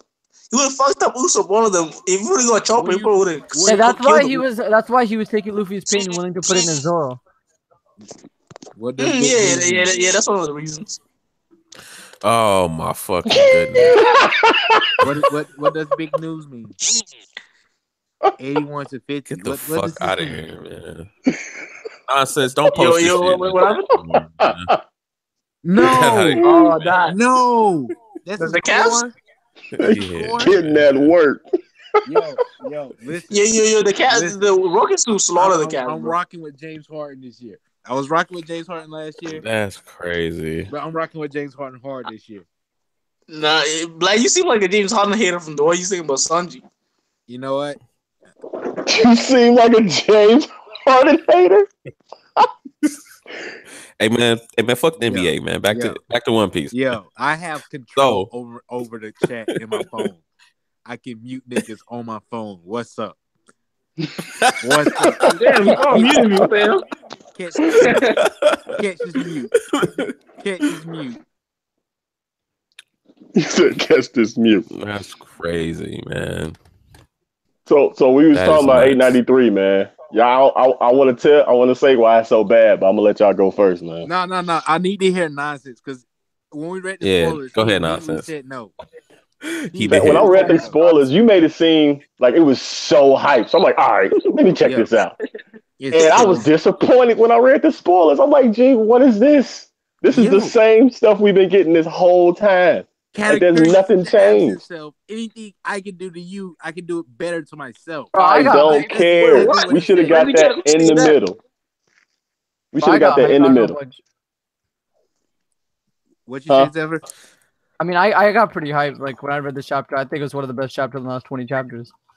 What? It was not the dope, last man. 20 because a certain vegetable did some work. Oh my god. Okay. So we're not gonna I mean, that was a cool moment, but I could give two shits about Carrot. Hey. Oh my goodness. Hey, man. No, we got for I didn't think I was gonna have to say this again. No Carrot slander will be tolerated. Bro, I didn't know you were furry. My bad. To be honest, I wouldn't mind if Pedro and Carrot would have switched. Carrot would have killed himself instead of Pedro. Damn, Nero, that's fucked up. It is, man. He muted him again. Catch that mute. I'm just saying, man. Like it's been the same thing over and over. We get to this point. Oh, it's about to be this one-on-one fight. We get to this point. Oh, it's about to be this one-on-one fight. I get it. It was a good chapter in the sense of masculinity, both having respect for each other. Cool beans. Katakuri has Conqueror's Haki. Why would that not be expected if he's literally the essentially parallel to Luffy? Those are all things that was expected from me. I would have just wanted that at the middle and then more of the fight. Like that should have been going on at hour 6. We should have got this. That's what I feel like. So I just think that this chapter was basically used to this chapter is setting up the future climax. the future of the Big Mom Pirates, because we see that there's already 2 major figures of the Big Mom Pirates who have some type of descent with their family. Katakuri and Pudding. Who's that? Is that not true? Who's that? Well, Katakuri loves his family and his brothers though. But he cares deeply about his mom just from how he was reacting from the assassination. So we know that. Of course. But he's also been bullied to the point that he hides his appearance. Even though everyone in the Big Mom Palace thing was bullied once upon a time. I don't know if Smoothie been bullied, bro. I don't think everyone. I think she was bullied, right? Who? Smoothie? Didn't they? Wasn't that a flashback? Yeah, Smoothie. Oh, you said Smoothie. I said pudding. I said pudding. Yeah, pudding and no, I know pudding was because her parents are being 3 eyes. Because they're both being bullied and they both respect a straw hat to a certain degree. True. So I honestly think based on this chapter, Big Mom's going down. I do too. Whoa! This art. Shit, my bad, bro. Even worse. First of all, I'm gonna say Puddin doesn't respect the straw hats in any ways. First of all, she just helped make the cake to take down her own mama, bro. Yeah, she made the cake. She made the cake to save her own butt and her family, but because after Big Mom killed the straw hats, she would have probably killed everyone on the Whole Cake Island. So they had to do it. I think Puddin's going to Whole Cake to pretty much white people memories, and Peckham's is gonna come upon seeing Pedro dead, and then he gonna go berserk. Oh, because the moon is still out. You said what? No, the moon is still out too. It is daytime. I thought it's morning. Is it in the morning? No, it's still night. They still got to get to Coca Island at 1 a.m. Yeah. Oh shit! For real? Yeah. Yep. Did you not read last chapter? The chapter before? They still got 3 hours to get there, man. Come on, man. But since they clarified, Go ahead, my bad. I thought they were trying to get to Coco Island at like 9 a.m. No, it's at 1 a.m. No. 1 a.m. 1 a.m. Okay. Yeah. They just don't know how Luffy gonna get there, and Sanji got this plan, but we don't know what it is. Hey man, the plan is Sanji versus Alvin coming. That's all I'm saying, man. Literally gonna fight Smoothie. So Sanji gonna fight Joseph. That's what we doing. He's not fighting Smoothie. Sanji's gonna clash with Smoothie, and he's gonna finally break his vow and hit a woman. No, Sanji ain't Zoro. What's gonna happen is he's gonna do what he did with Khalifa, and he's just gonna stall her, and he's just gonna keep stalling her until they can escape. And I don't get. There's some people arguing in the community saying that if Sanji does nothing with Smoothie, and Smoothie doesn't really showcase anything here, that she's fodder, which I highly disagree with. Just because you don't see a fight, that's like saying Suru is fodder because we've never seen her fight, but we know she's a vice admiral. She's pretty powerful. Right. Much respect, Zephyr speaking. Let him speak. That sounds like if we don't see, if we don't see Smoothie perform, that doesn't mean she's weak because people are like automatic. Oh, we didn't get the fight we wanted. It's like no, Oda doesn't give a fuck what you want. He writes the story how he wants. So if he doesn't give us a fight with Smoothie, sadly, obviously we want it. I want it. Like I wouldn't mind it. But it's like if he doesn't, that doesn't make her fodder. So if we don't get the fight, it sucks. If we don't get the fight, sure, but that doesn't mean shit. It's like saying Big Mom is fodder because they were able to stop Big Mom or stall her. Sorry, because that's what they somehow did. the Straw Hats are fodder. I think that's crazy. Because I think that's crazy that people are saying that. That makes no sense. I don't know if you guys disagree, but I thought what happened with Big Mom and the Straw Hats made perfect sense. Everything was led up. She was weakened to her weakest point she's ever been. Like she looks cool, that she looks super badass. She looks badass, but she is her weakest point. Every single thing the Straw Hats did, they didn't even touch Big Mom, the Straw Hats. They only attacked Zeus. And Jinbei, all he did was push her. You're telling me a warlord... Push her off the ship. People were telling me that a warlord shouldn't be able to even push a Yonko. Like, people are like getting mad. I'm like, bro, he didn't even damage her. He pushed her. And then on top of that, they attacked Zeus. Like, all Chopper did is use his defense point, which is Chopper's most defensive point. And all he did was block a punch. He should be able to be capable of doing that. What Nami did, or she discharged Zeus. She has lightning ability. She has that climb attack. Of course, she's gonna be able to control lightning. She's gonna hit Big Mom. It made perfect sense because Brook is a swordsman. The way he sliced it and then he made Nami discharge it. Everything that the Straw Hats did made perfect sense. And the way that what was the move called? Vagabond Drill? I think. Yeah. Which is a pretty badass name, first of all. Right, exactly. And all he did was push her. He didn't even do damage. That's his ultimate technique, too. A warlord's ultimate technique was just to push her. And someone was saying that it was an ass pull. And I'm like, get the fuck out. You know, that's those people that just want more from the story, and I don't see how. I remember that Jinbei was an essential figure in that chapter, and now I kind of don't like that chapter no more. Oh my god! Well, Jinbei the good. What do you mean? Jinbei the first son of the sea. So how can you hate him? Also, there's another thing I want you guys to think about. Okay, so the real life Capone, like the real life, there was the one thing he was known for. He controlled all the liquor back then. And they went to Liquor Island. I've been saying the same shit. Liquor Island. And what's the worst thing that could come into contact with liquor? Fire. What is coming to Liquor Island? A giant ball of flame called Prometheus. Thank you. I've been saying this bitch about to get blown up the whole time. I've been saying this shit. Capone is about to blow her up, bro. She's gonna eat the cake, fall asleep on Liquor Island with Prometheus, and they're gonna assassinate her. Well, they're okay. And don't forget, Germa's gone MIA. We don't know what the fuck Germa is. Peckham still needs to somehow come back into the story. We don't know what Peckham is. Yonji? Yonji was Big Mom. Bro, like I'm telling you, like it's with Perospero, it's either Big Mom, it's either Perospero gonna knock Big Mom off of Prometheus, and he's gonna be done.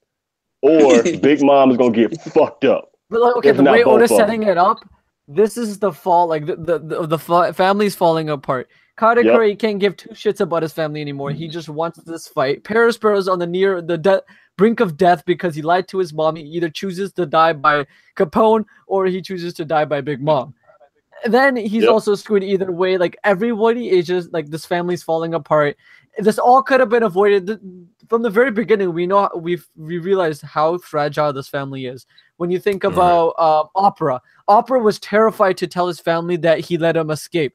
If he did that from the very beginning, they would have prepared, Luffy's coming. They had no idea Luffy was coming to launch a surprise attack on them. But if there was trust in the family, they weren't scared of their own family, he would have gone straight to them, like let Katakuri or Smoothie or someone to stop them. But nope, they were able to make all this plan. Obviously, the plan failed, but still, it could have gone completely differently if they were ready for them. Yeah, I think we were told that this family was really messed up too when they said about Lola that Lola sent them there to be that Big Mom was going to help it. She said I could give two fucks about that idiot. Yeah, bro, no, forget about that idiot. She doesn't give a fuck about anyone or like. Well, she treated Katakuri like shit. She bullied Pudding for having 3 eyes. She bullied Chiffon because she looked like Lola. He doesn't give a rat's ass about her whole entire crew is her family, and she treats her whole entire crew like shit. To leave, you gotta pick up a wheel, and you know what the thing is? Die. But it makes perfect sense. You know what the thing is? She never had a family. Her own family dipped on her when she was like 6 years old. She was never raised right. She was manipulated by everyone she went through. Her other family. What was her name again? Caramel. She was manipulated by Caramel, sold out to the government by her. Who comes across her next? Streusen. Streusen uses the shit out of her, and then when she turns 18, he probably fucked the shit out of her. That's nasty, bro. Ew. He said, "Ew." Mom, her entire crew is just a fucked up family. True. Okay. Using your point, I'll say I think she does care about Katakuri, Smoothie, Cracker, and she doesn't care about them like family members. She doesn't. She cares about them as fighters. Yeah. As assets. Yeah, that's what I said. Yeah. I think she cares more about the ones. She cares more about the assets, the one useful ones, but the fodder ones, she doesn't get. Have you realized she hasn't even said anything about the guy that she killed? She only likes. She only someone likes Pudding is because Pudding has the ability to read poneglyphs. That's it. Right. You see how she was on. Anyone that's an asset to her, she likes that. She was like, "Get away from me! Don't." But if you're fodder, look at her. As soon as some dude bangs her up, she's like, "Get the fuck out! You gave me my kids." Like what happened with Town? That's crazy. Right. Hey man, that's natural, bro. And that shit happened in real life. That shit happens in real life. Where do we think? Where do we think the other fathers are? Dead. Oh, you mean like except for Pound? They're all in the books and shit. You think? Well, Pound not dead, yeah. You think there's a whole grand conspiracy where like a lot of these big characters are fucking Big Mom? Everyone's ran a train. They're like, "Hey, yo, Whitebeard, get in here, boy! I just finished." Yo, hey man, you only Kubi is that? Jewelry Bonnery is. I mean, yo, if you have you seen the pictures of what Big Mom looked in her 20s? She looked kind of hot. Yeah, she was bad. You think Bonnery is the baby of Big Mom and Akainu? Yo, it's possible. Pink hair, like the whole connection. With Akainu? I reckon Akainu. No. Okay, if you're wondering why the whole thing with Akainu is because you know how the whole age thing, right? That people say about Bonnie. People think that she's somehow being the government needs her, right? To keep, like, for example, like for all we know that the Gorosei are probably like been living for 400 years, and it could possibly be Bonnie that's keeping them alive with the age thing, where she's able to manipulate their age. It could be the kings, the actual kings. I don't know. No, the Ghost of another Kings goes have you guys seen the Oda interview that came out last week? No. The one where so this let me open it up. He says something about the things that he really wants to go into detail with some point in the story. He says anyway, he said let me find this. I want to focus on the Marines. I can come up with a magnificent story about Garp. I'd like to draw some relationships and talk about Akainu, Aokiji, Smoker, Hina, Kobe, who joins Marines one after another, Cypher Pole, and Roger. It'd also be interesting if I focus on the Revolutionary Army, mainly Dragon. Why do they intend to make a revolution? With what belief? How did they meet? The story about Luffy's birth would be interesting. Some of those stories would be serious. All of the stories about their background, and then he says the last line. All of their stories lead back to the birth of Luffy. Oh, and son, don't forget that. Like we're talking about Akainu, Aokiji, Smoker, Kobe, everybody. Roger, Cypher Pole, all lead back to Luffy's birth. What? Yo. That's crazy. I need that chapter ASAP. Oh, it could be Get it for like another decade. That theory could have been right. Dragon might have been an emerald if it all ties back to Luffy's birth. Oh yeah, we know that. We've already know that the dragon has something to do with the Marines. He used to be Marine. He used to be we just don't know what. Yeah. Okay. So if he said there's a popular theory that Dragon probably couldn't stop from when he lost his wife, and apparently maybe like the mom became like a celestial dragon slave. No. It probably was this. It probably was Luffy's mom was probably a pirate. Dragon had a child with her and he was an admiral. The government found out and they had to execute it. And Dragon was like, "Fuck this shit, I'm leaving."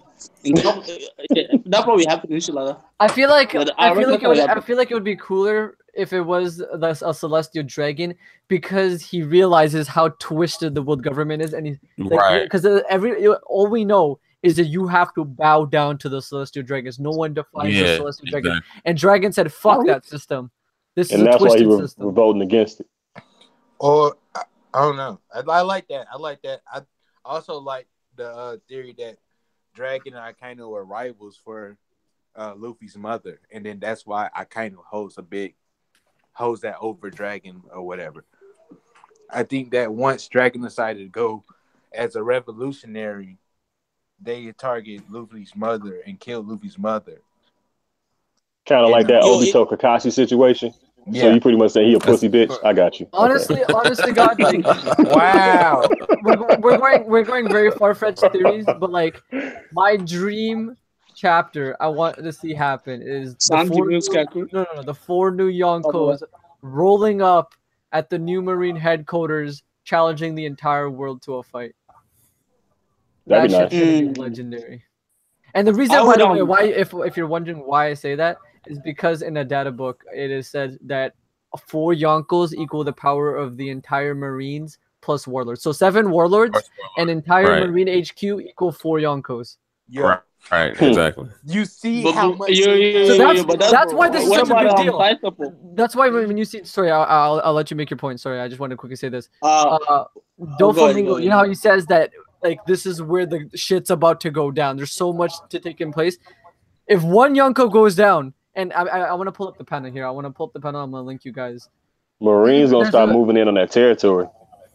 Do you guys remember the post-NES lobby when Garp is talking to Luffy about shit and he's bringing up Yonkos, he's bringing up Shanks, he's bringing up Dragon? Right. He specifically says that the warlord system, or the 4 Yonkos and the 7 warlords and the Marines, the world government, are all created to counterbalance each other. If even one Yonko, one warlord, someone goes down, it upsets the entire thing. So if one Yonko goes down here, shit's about to go down. Like the Marines could be making their move, or something's gonna happen. Like as soon as a Yonko goes down, because like all the warlords and the government versus the 4 Yonko. If one Yonko goes down, the Marines are up. They're at an advantage at that point. Yeah, exactly.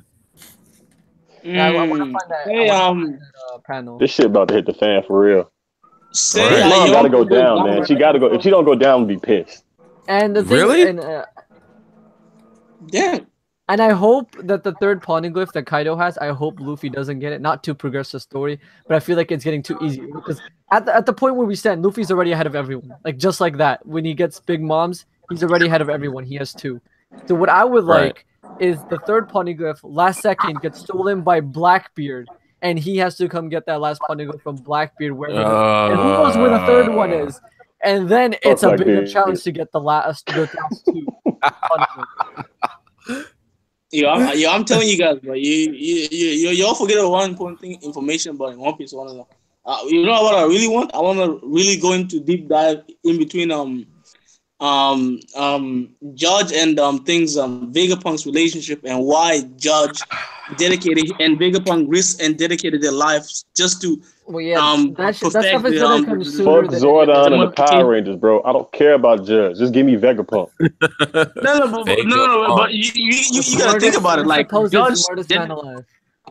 Judge risked his children's life and dedicated his life just to protect them. Risk his children's life. He tried to fuck them up. No. There gotta be a reason. They call them the ultimate soldiers for a reason. There must be something special with the kids. Maybe their potential hasn't been fully unlocked yet, but when the potential is fully unlocked, they might be beasts. Just because they were beating grown man at like 7. Yeah, I think they're not utilizing the potentials, the bros, since they don't battle that much top tiers, and that way they don't get they don't get that growth. I'm gonna link it. Yo, Shogun, can I link it in your chat? Yeah. Yeah, man. All I'm saying, all the 4 brothers, there's 5 siblings. They have something special about them. Oh, okay. You can't post links in the chat. Okay. When they all become one, they become a fucking what do you call that? I don't even know what it's called no more. Mighty Morphin Power. I put it in the Google Hangouts. Okay. What is it called? That Zord or whatever, a Megazord. That's it. Listen. You're making fun of the Goosebumps now. Then when it's time, they'll be like, "Oh shit!" No Power Rangers Thunder will be tolerated either. And besides the number 1 Power Rangers, just that Turbo shit's whack. That Safari, whatever it is, all that's trash. Mighty Morphin is the only Power Rangers I respect. Anything else after that? I mean, I was never into Power Rangers. Mystic Force was raw. But to say word for word, what? Go ahead, Zephyr. To say word for word, what Garp says is the Marine headquarters and the Shichibukai exist in order to counterbalance these 4 Yonko. Their power is so influential that the peace of the world would crumble if these 3 powers became unbalanced. And that's what's about to happen. Yeah, exactly. Foreshadowing. That's why they hurried up and put. That's why they hurried up and put Blackbeard in with the Warlords and put Blackbeard in with the Yonko. Those words are so legendary. I don't know. That's clearly false information, but I do know the Marines have a certain part of the strength dedicated to the Revolutionary Army, making sure they're in check. I reckon the Revolutionary Army should be one of the world powers. I feel like no one knows how strong the Revolutionary Army truly is, and we're about to find that out in the Reverie. I think the dragon, because like so the way it's set up, like literally at the end of one arc, you see Dragon saying, "Let's make our move, gather all of the men in Revolutionary Army," and then the following arc, the end of the arc, we find out Baltigo was attacked, the whole entire Revolutionary Army has disappeared. And then what's the following arc? We say, oh, the Reverie, it's coming. Everyone's showing up. This is the thing that happens every 4 years. and like nothing could go wrong. But something else could go wrong because who's missing? The entire Revolutionary Army. That'd be so crazy. The statement that really captured me was when Koala said you're gonna have all these big names all in one space. I was like, whoa! If she says that, they must be the real dudes and all the commanders of Revolutionary Army. They must be at least all Sabo level then, or above Sabo. She don't say that. Listen. I don't think Sabo's the top. I don't think he's anywhere close to being second strongest. Yeah, especially with if I'm going based on who I think's in it. If Kuzan is any much a part of the Revolutionary Army, then the Revolutionary Army are a massive threat. But right now, I'm not sure because we don't know that power. All we know is Dragon, Sabo, well, I was gonna say Kuma, but Yvonne and Saw, Fishman Hawk. Yeah, Fishman. So, do y'all think Hawk is on the same level as Jinbei? Nah, Hawk's trash. Yo, if Hawk's trash, Jinbei's trash. No, wait, what? No, I think Barcelona, Luffy's #1 fan follows him. What do you mean? Sabo got trained by Hawk, so I would think he somewhat good. Yeah, I think he's somewhat. No Bartomelo slender. No. I didn't give him slender. I just said he follows Hawk. So I don't think if Hawk was Jinbei level and he had to get through that barrier, I reckon he probably could push it. Could have pushed it. Bart is technically broken. That barrier was. No, he's not. He's not broken. The barrier was broken until Oda retconned it. Nurse it. Yeah. Yeah, he had. I was gonna say, who's really getting past that barrier besides Luffy? No, because we only seen low tiers take it on, but when it comes to high tiers and they're trying to get through the barrier, they will find out a way how to get through it, either by freezing it, lava over it, heating it up, melting it. They say you can't break it, but you can melt it and freeze it and other stuff. I don't know. But he can reinforce it, though. They would have to constantly keep. That's the problem with Oda is he gives people these broken abilities, and then he realizes a chapter or two later that they're broken. So he has to retcon it. Like with Cracker, Cracker literally was making indestructible biscuit soldiers by clapping his hands. Like he had to. And it's 10 billion. Well, I wouldn't say 10, about 10 or 20 biscuit soldiers just sitting right there, just by clapping his hand. Chill. He had to fix that. Is this whole color? Yeah. I there's a colored version that I forgot what company does it. They used to do. It's up until Dressrosa. You can read the first 700 chapters colored. Yeah, cause I got the Dofi versus Kuzan standoff. I got that as my screen. Yeah, I got that. It's Manga browser. I'll be using it. It'll be getting in color too. What you reckon about Crocodile's return? How impactful is it gonna be? Is he coming to Wano? Where's Crocodile going? Crocodile? He about to dry the fuck out of Smoothie. Wait, what? He about to dry Smoothie out. Whoa, yeah, Crocodile is literally the counter. You know what's the cool thing Oda does? It's so subtle and people don't notice it. But it's like until someone points it out, you don't notice it. Someone recently told me this too, and it makes so much sense. When you think of Crocodile pre-time skip at that point, right? Mm-hmm. And you're like, okay, this man lost without even Luffy going gear second or third. He's fodder, right? I'm not saying he is. I'm just saying some people think that, right? Like Luffy second or third gear would body Crocodile, right? Yeah. But then he brings him back into Impel Down and Marineford, and then showcases you again, even though it might be for very little. But this man was attacking Whitebeard. This man was going toe-to-toe with Doflamingo and Mihawk. This man could still hang despite what happened and all that stuff. Just throw that he has hockey, bro. He has hockey. It was just a thing that Oda still was trying to figure out in the pre-time skip. I thought when he was fighting Luffy, he mentioned it then. He was like, does he have this? He kept saying that twice in that fight in the cellar or whatever, underground or whatever, because he was trying to figure out like what, like he has to, he kept making it seem like he has to have hockey. But Luffy was just utilizing that blood and a little bit of hockey. I feel like the reason I say he doesn't have it is because Burning Blood, like Oda, he gives the say so on all One Piece projects. Yeah. No, you can't say Burning Blood because Ace didn't have hockey in Burning Blood, and he does. Oda stated that he has omni hockey, so we can't use Burning Blood as an example. No. We don't know. We've never seen Ace. I think it's a safe assumption that he had it, but we don't get a showcase. Oda doesn't say. We know that Ace had Conqueror's hockey. Yeah. No. Oda stated in SBS it was just Conqueror's. No. I think it's either in. Have you read Ace's the Ace the novels? novel? Yeah, in the novels he did state that he did have omni hockey in the novels. Oh, okay. I feel like all of them had. I mean, it should be kind of have armament, but it was just invisible. And the fact that my bad, I mean, like he's part of a Yonko's crew. Like he had to have hockey. Like, right. I mean, okay. I guess the best way to think about it is who did Ace fight? He went toe to toe for 3 days straight with Jinbei. Jinbei has armament hockey. I think it's safe to say Ace had armament hockey. And it's also safe to say when you see Faro like in the Colosseum use omni hockey, you can't assume that top tiers like Ace, Sanji, and stuff with omni hockey. So we can safely assume they Faro like that have it.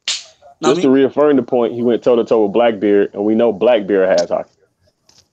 Yeah. But Blackbeard, you're going back to that crocodile thing. I mean, Oda actually, did. Go. My bad. Go ahead. I'm trying to think. Like, I feel like Blackbeard is a special case because I feel like Oda doesn't want Blackbeard to have hockey because you never see Blackbeard train, right? Like hockey is earned through training, and it's something like Blackbeard training doesn't make sense to me because I don't think Blackbeard would ever train someone like he's been just scheming his way up. That's how he's been doing it. He killed Thatch to get the Yomi no Mi. He literally slaughtered Whitebeard and like massacred him when he was at his weakest point to steal the Gara Gara no Mi. That he's always been scheming his way to getting everything. That's just how he's been doing it. So I feel like he might actually be one of the few people who doesn't have hockey at all, and like even conquers hockey because he doesn't have hockey. Do we know he has conquers hockey? Yeah, we know. He definitely doesn't. We know he has hockey because of Jaya. He said because they say that they always say that it's always someone who has the qualities to become king, right? But we know he has a D. Yeah, he doesn't have any qualities. I think he does because he has a following. I just think it's like I think it's just gain the following. He has Conqueror's hockey because if that's the same, Big Mom doesn't have any qualities of a king. If we're going off of assumption, I think it's we can make an assumption, but we have seen no showcase or any confirmation that he does. Man, for him to be somewhat of the final villain, Luffy having it, I just gotta say he got Conqueror's hockey. I mean, that just makes the most sense. But here's the thing: he's like literally double fruited the fuck up. Like that's. He is. He has one of the 2 strongest double fruits. And I bet you he's going for the 3rd. He has the strongest. I think he already has it. He has the strongest Paramecia. He has the strongest Logia. And he's going to get the strongest. And you're telling me this man has armament hockey, observation hockey, conquerors hockey, and he's going to possibly get the most powerful zone? Blackbeard has the same way we got a villain like Jiren in Dragon Ball Super. Yes, this nigga is that OP. Super is an ass pull though. One Piece isn't. In my opinion, I reckon what's the name? Blackbeard doesn't have observation hockey just because I want to quickly say that the way that the Dragon Ball Super universe is like set up, Roshi can body the entire One Piece verse just because like how stupid like this power scaling is in Super. Can Roshi really? Can he even touch Roshi? That's the way Super is made. That Roshi could body the entire One Piece verse. You said Roshi can body the whole One Piece verse? No way. That's just how that's just how they make them out to be, like the Dragon Ball characters. They're like on another fucking level that they destroy fucking planets like it's nothing. Yeah, if Krillin can destroy a planet, yeah. So you mean to tell me that Whitebeard, who essentially was threatening to, or could destroy a whole planet, can't take out Krillin or Master Roshi? I mean, in terms of Dragon Ball power scaling, yeah. If we're in Dragon Ball ain't got no proper power scaling though. That shit's all over the place. That's my point I'm trying to make. That's how broken the way the verse is set up for Super. Well, Super. That it literally makes no sense. So like putting them next to each other is retarded. I was just doing it in the sense of just for that one thing as far as the Blackbeard. Like both of them being like OP as fuck. That's it. But as far as like power scale, it's been skewed since Dragon Ball. Yamcha was good and rivaling Goku, and then now this nigga's just trash. Trash. I know a lot about it. So it's I'm going off of what I just know because I've never watched Dragon Ball. But Dragon Ball was the best one besides the first, like Saiyan Naga and Dragon Ball Z. Wow. After that shit, it got redundant as hell. I'll say this much: me not watching anything Dragon Ball Fighters is an amazing game. Oh yeah, Dragon Ball. I still haven't played it. But you're going back to that Blackbeard thing. Okay, yeah, I reckon Blackbeard doesn't have also. Conqueror's Haki, just because you don't need Conqueror's Haki, to be honest. You can be a good villain without Conqueror's Haki, just like the Marines. Like I reckon, and I also reckon Luffy won't fight Blackbeard at the end of the series. Either you won't fight him or either will have help. Just because Blackbeard is counter to Luffy. Dude, Blackbeard is so set up to have the same like the similarity and the differences between Blackbeard. Their ideals are so similar, but their concepts and the way they view the world are so different. They're so opposite. It's like Blackbeard's willing to manipulate and fuck with everyone to get what he wants, and Luffy does it by making everyone his ally. The way, like, Blackbeard uses everyone. But that's the same way as the world government, though. That's like if you look at Gart. I mean, he didn't manipulate people, but he got a following in the same sense. He got Conqueror's Haki. Yeah, but he was under the manipulation of world government. No, but the thing I was trying to say with Blackbeard is that literally even to the point of favorite food. Luffy loves every food but cherry pies. And what's Blackbeard's favorite food? Cherry pies. Like it's like the way the dynamic is set up, and on top of that, Blackbeard causing the death of Ace, legitimately causing now he's like, I think it's a safe assumption we all like a lot of people theorize is Shanks' death is gonna be because of Blackbeard. And now that who loves Shanks? Luffy. Like he just constantly this rivalry with Luffy. Like Luffy is gonna whoop the fucking living shit out of Blackbeard. Luffy's losing too much because of Blackbeard. Okay, let me say this. First of all, I'm just gonna Luffy Blackbeard killing Luffy. Blackbeard killing Shanks and Luffy wanting revenge is too cliche for One Piece. So that's not gonna happen. I mean, no, it's not gonna be. It's going to happen. No, it's not gonna happen. My second reason, just because I say Luffy won't fight Blackbeard alone or won't fight Blackbeard at all. The reason I'm saying that just because of matchups, because if you think about it, Luffy better defeat Blackbeard without Gear 4 because Gear 4 is useless when it comes to Blackbeard. Because as soon as he touches Luffy once, Luffy is going out straight out Gear 4. Listen, Blackbeard's in game, so Luffy probably would have more than just Gear 4 by then. Let me ask y'all this. When have you seen a scar like that? I want you guys to look at the second link I just put. Click on the blue on the top left. You can look at the link. Look at that. That's a fan-made thing. You can't tell me that's something that Oda wouldn't cook up. You sharing these links on Twitter? No. In Google Hangouts. In the Google Hangouts. I haven't seen the first one, man. Wait, just forget about the first one. Just look at the second one. I can't see none of them. Yeah, I just see nonsense is 81 to 50.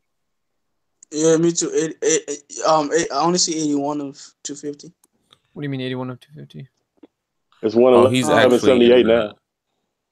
You on a computer, right? What are you guys talking about? I'm on my phone. Look. Hold on. Okay, well, essentially, it's a fan theory. It's like Shanks is dying. I got it. Luffy grabs the hat and puts it on top of Shanks' face, and he says, "Hey, Shanks, I did it. I became a great pirate, so I've returned your hat as promised." And then Luffy starts bawling his eyes out, and he puts the hat on top of Shanks. You can't tell me that type of shit. Honestly, I would hate it. I would hate it. But if you think about One Piece wise, okay, I never understood that. I never understood that if people are like, I would hate it, right? Because at the end of the day, everything that Oda does, everyone's happy with. No matter what the circumstances, no matter what the outcome is, Oda does it always in a way that every viewer is satisfied with. You're like, okay, Oda, I respect it. No matter what it is, you could say the most ass-pull thing, but Oda can make sense out of it, and you're like, okay, that makes sense. No. See, I wouldn't hate it as a part of like disliking the story or anything. I would hate it as a fan. Like, it would tear me apart. This fact that God. In my opinion, I would. I'll go. Yeah, Black. Go ahead. My bad. I cut you off. Go ahead. I mean, like, it's kind of obvious, bro. I feel like Shakes' death is kind of like obvious. Yeah, it's obvious, but it's just like I'm not ready for it to happen. See, that's the problem right there. That's the problem with it. It's too obvious that, like, cliche thing is Blackbeard's gonna kill. When it comes to death in One Piece, it's not cliche. Always gonna do something where nobody expects it. Nobody. You ain't gonna guess that Shanks gonna die. So I reckon he's a kid and Kaido or somebody's gonna be involved with Shanks' death, not Blackbeard. I think it's gonna be something where nobody expects it. Just like how just like with all the other deaths in One Piece, nobody expects any of the. I honestly thought that Ace was gonna get killed by Akainu when I was watching. Like when did you really think that? Yeah. How did you think that when Luffy was about to get killed? And the boy running away. Ace's personality is that nigga. You knew Akainu was gonna say something, and you knew Ace was gonna go back. Like, I knew. Okay, say you knew Ace was gonna die because you knew Ace was gonna try to protect Luffy. The fact that Luffy saved Ace cemented the fact in my mind that Ace was gonna die. No, I'm not saying that, but I'm saying about the person. Okay, say 3 chapters. I mean, 3 chapters or episodes. Actually, say 5 chapters or episodes before the Ace died. Did you think that it was gonna be Akainu who was gonna kill Ace? Be honest. So you weren't surprised when Ace died? Were you surprised in any way, or did you expect it? You were surprised, right? Expect what? You weren't surprised? I wasn't. I expected Ace to die.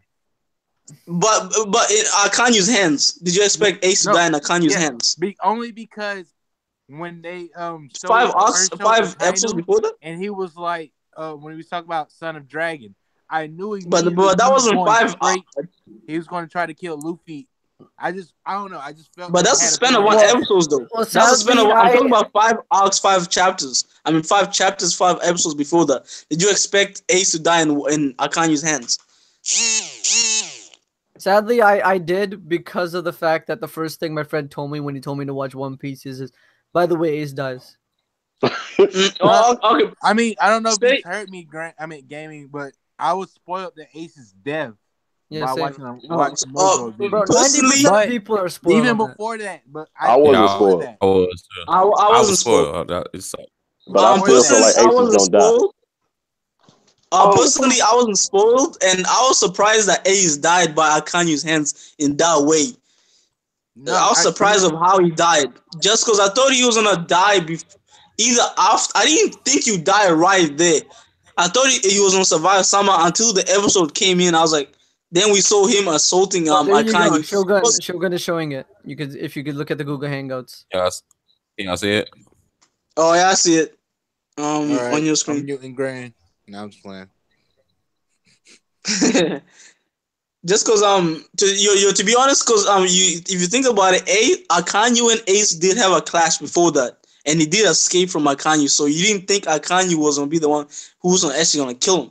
Then Oida somehow found a way how to just blow everyone away, and that happened. Everyone was like, what the fuck? If you see anyone's reaction on YouTube or anywhere, everyone was fully surprised of how Ace died.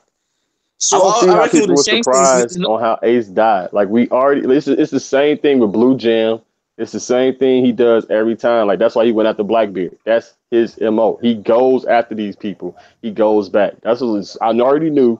His father with Akainu, this is the type of person he was when he was saying, like, kill Luffy, kill Ace, just pretty much just going after them too. He wanted to just wipe them out. I knew he was going to be the type of person to say some shit. And because of that, Ace is going to go back. No. What I'm saying is that Oda makes it okay. You know a character is gonna die, but you don't know how he's gonna die. And how he's gonna die is gonna be a huge surprise, and a huge like how the person dies is gonna be usually different from how a lot of fans or most of the fans think about it. Even the Pedro situations, we all knew Pedro was gonna die, right? But we didn't know he was gonna die by killing himself. Yeah, I knew he was gonna die by killing himself because he tried it earlier against Tamaga. I mean, Pedro isn't dead. Yeah. Well, no, but Pedro better be dead.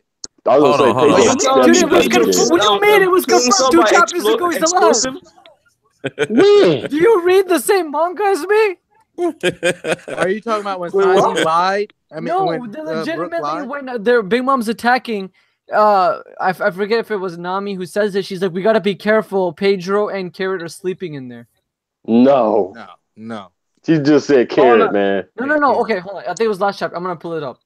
No, it was last chapter. Last chapter, Brook was saying that shit because he didn't want Sanji to feel a certain type of way. Yeah, he lied. Yeah. Because say if Sanji knew that Pedro died, Sanji fully blame himself because this is all basically Sanji's fault. They came here on Sanji's decision to go at the end of the day. So they don't want to put any more pressure on Sanji, any more pressure that is already on him already. So they're like, they're trying to relieve him of that pressure, go pressure free until they escape. Then they'll probably have the proper time to tell him that he died. Back to speaking facts. There we go. That's what I like, man. Yes. I always speak facts.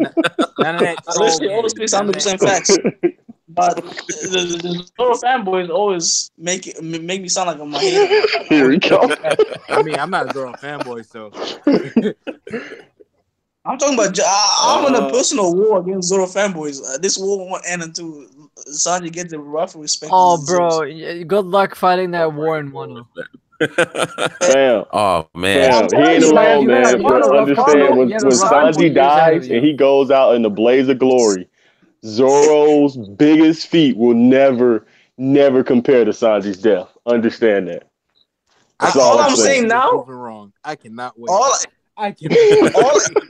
All I'm saying right now, if Sanji doesn't get a battle in Whole Cake Island, in Wano, Zoro better make better make Kaido a club. Then Kaido let them free. Kaido's like, you know what, Zoro, thank you for making this club. You strong as you're free to go.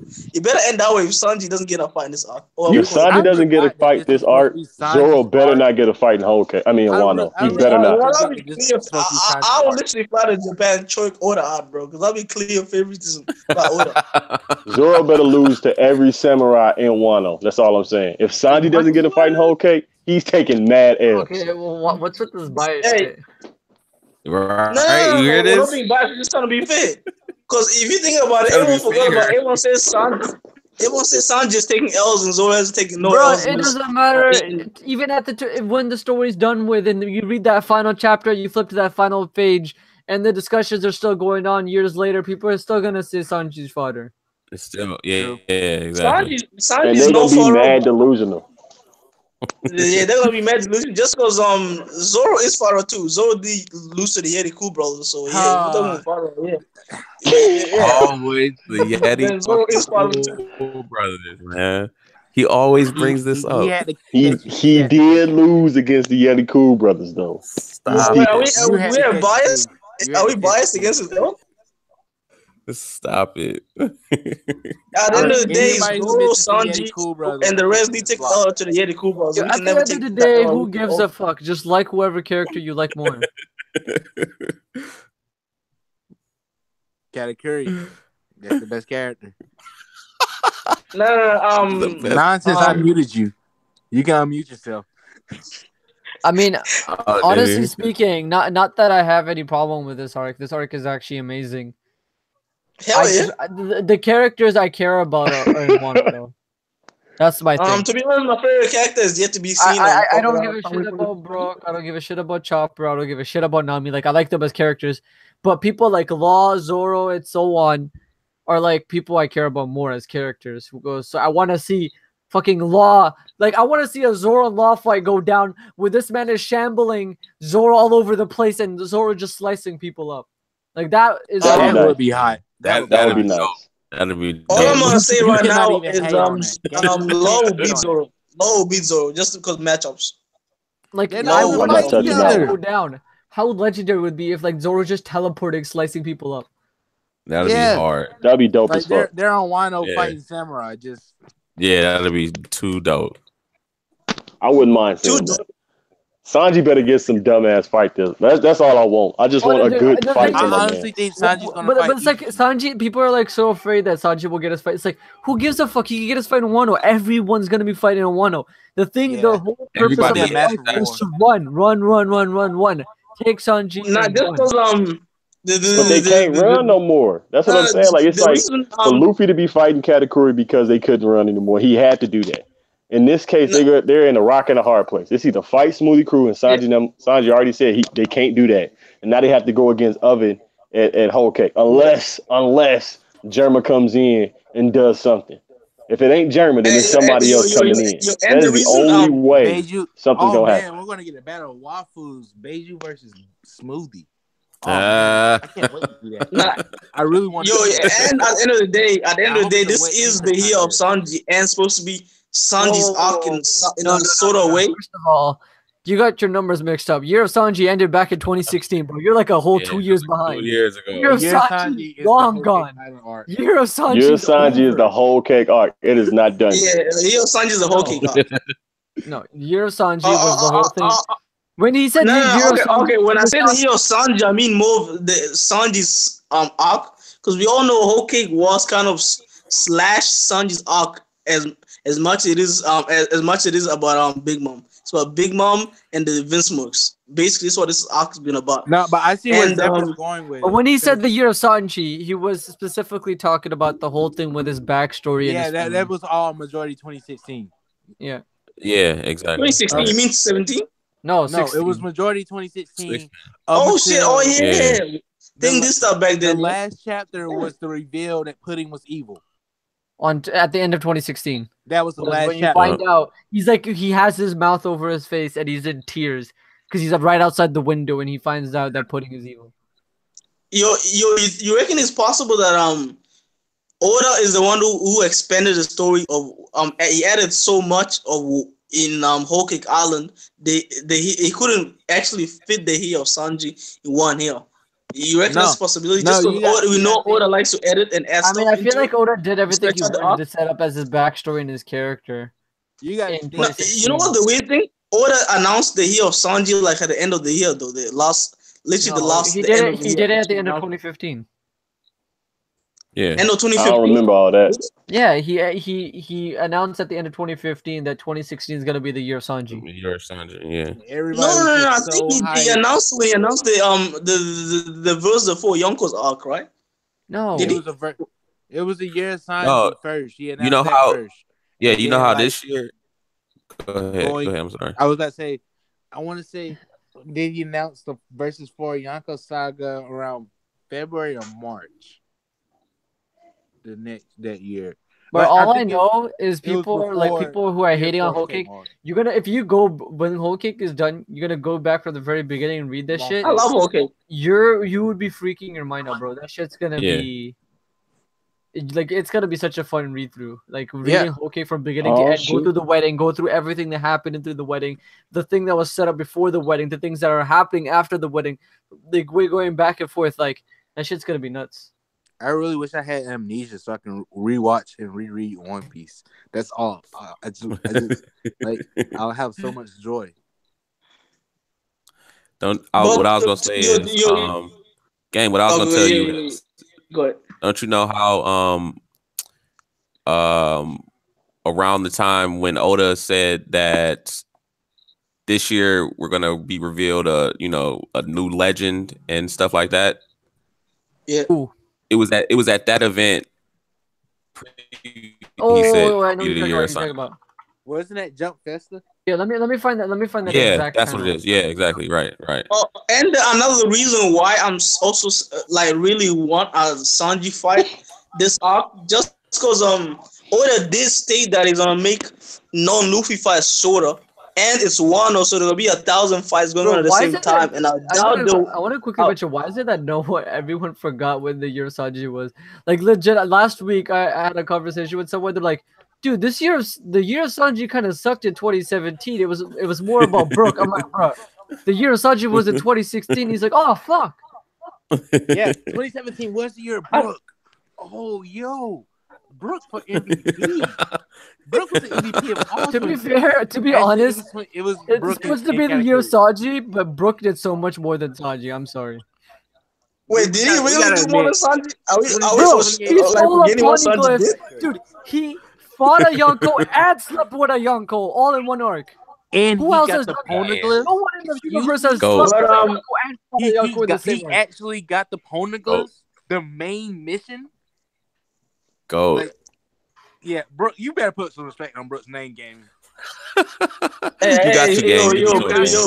Brooke's a homie.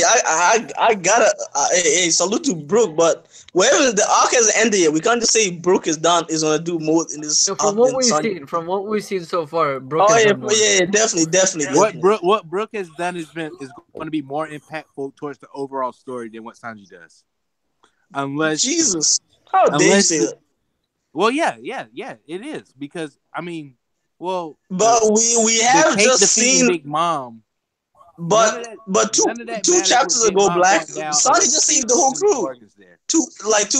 Last chapter, he brought the cake and we saved the crew. We saved the story. How's that more important? Shogun, how is the poneglyph not more important? Because you can't get a copy. Okay, you can get another copy of Big Mom's poneglyph, but you can't get another copy of the Straw House. How? There's millions of copies of all the poneglyphs. Again.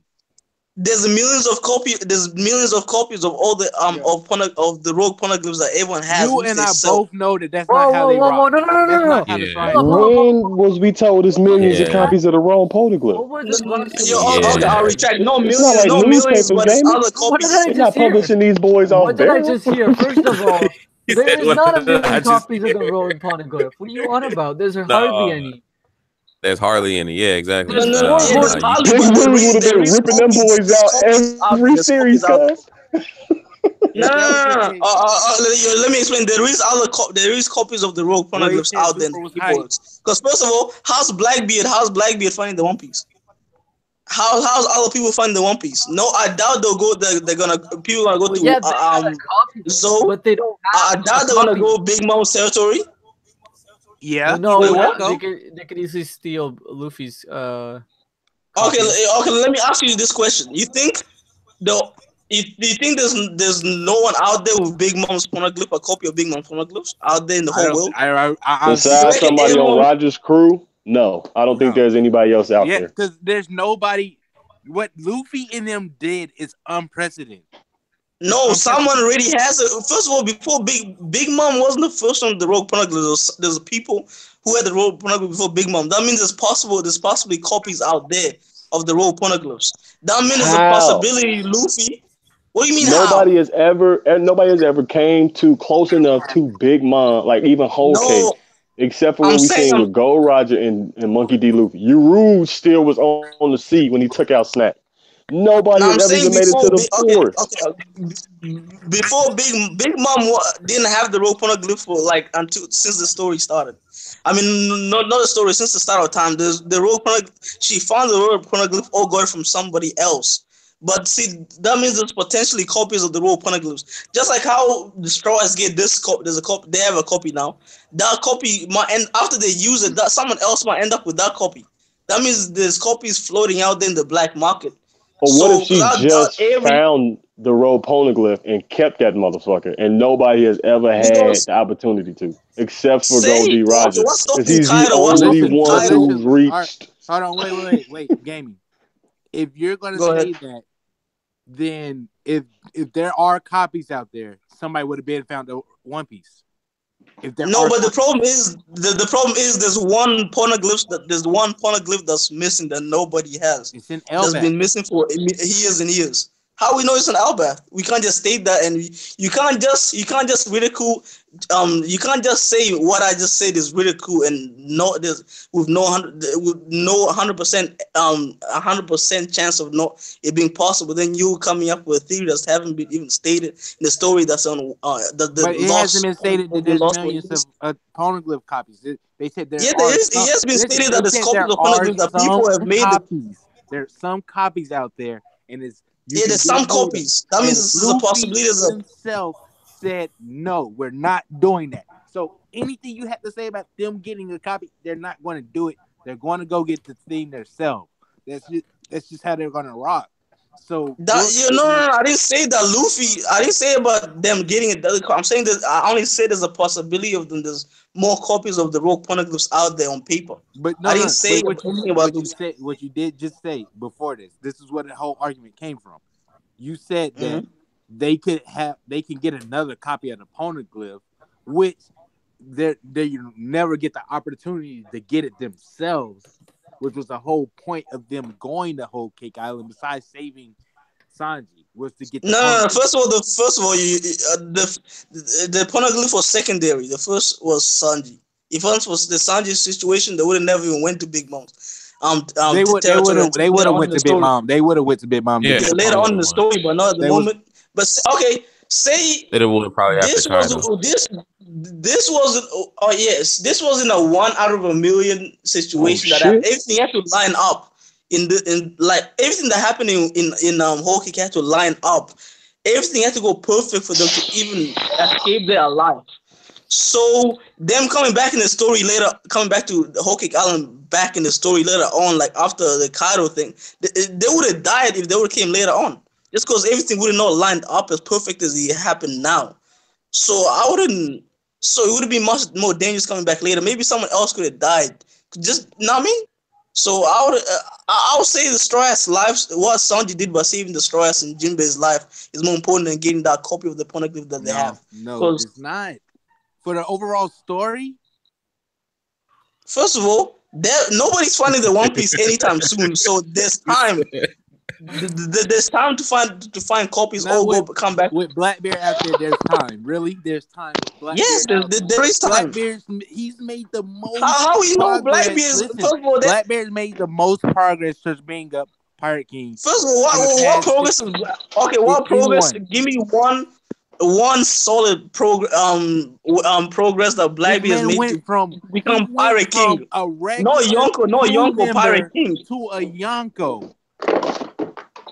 First of all, just because you becoming a Yonko, becoming a Yonko is progress to becoming you have to become the Pirate King. Yonko, but it's not that big of a It's not that big. You don't need to be a Yonko to become Pirate King, as we've seen with Luffy and stuff. Luffy and stuff have made more progress than Blackbeard has made in his whole life becoming Pirate King.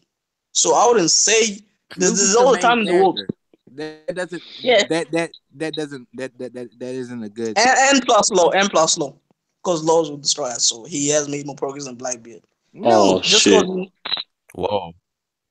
Yeah, Laws was with destroy us the whole journey with the Rogue Poneglyphs and stuff, and he knows and is gonna likely stick with them when they go find the other ones. So Law has made more progress than Blackbeard in finding the Rogue Poneglyphs and on the journey. Law only seen one. Wait, are you telling me honestly a copy? Are you telling me a copy of one copy of the Rogue Poneglyphs is more valuable than some of the Straw Hats' life? I'm saying that what Brook did getting that copy was more important than to the story than the Straw Hats. Did Sanji actually save them? Yeah, he made the cake and brought it just in time for them. So listen. Hold on, wait. Let's listen.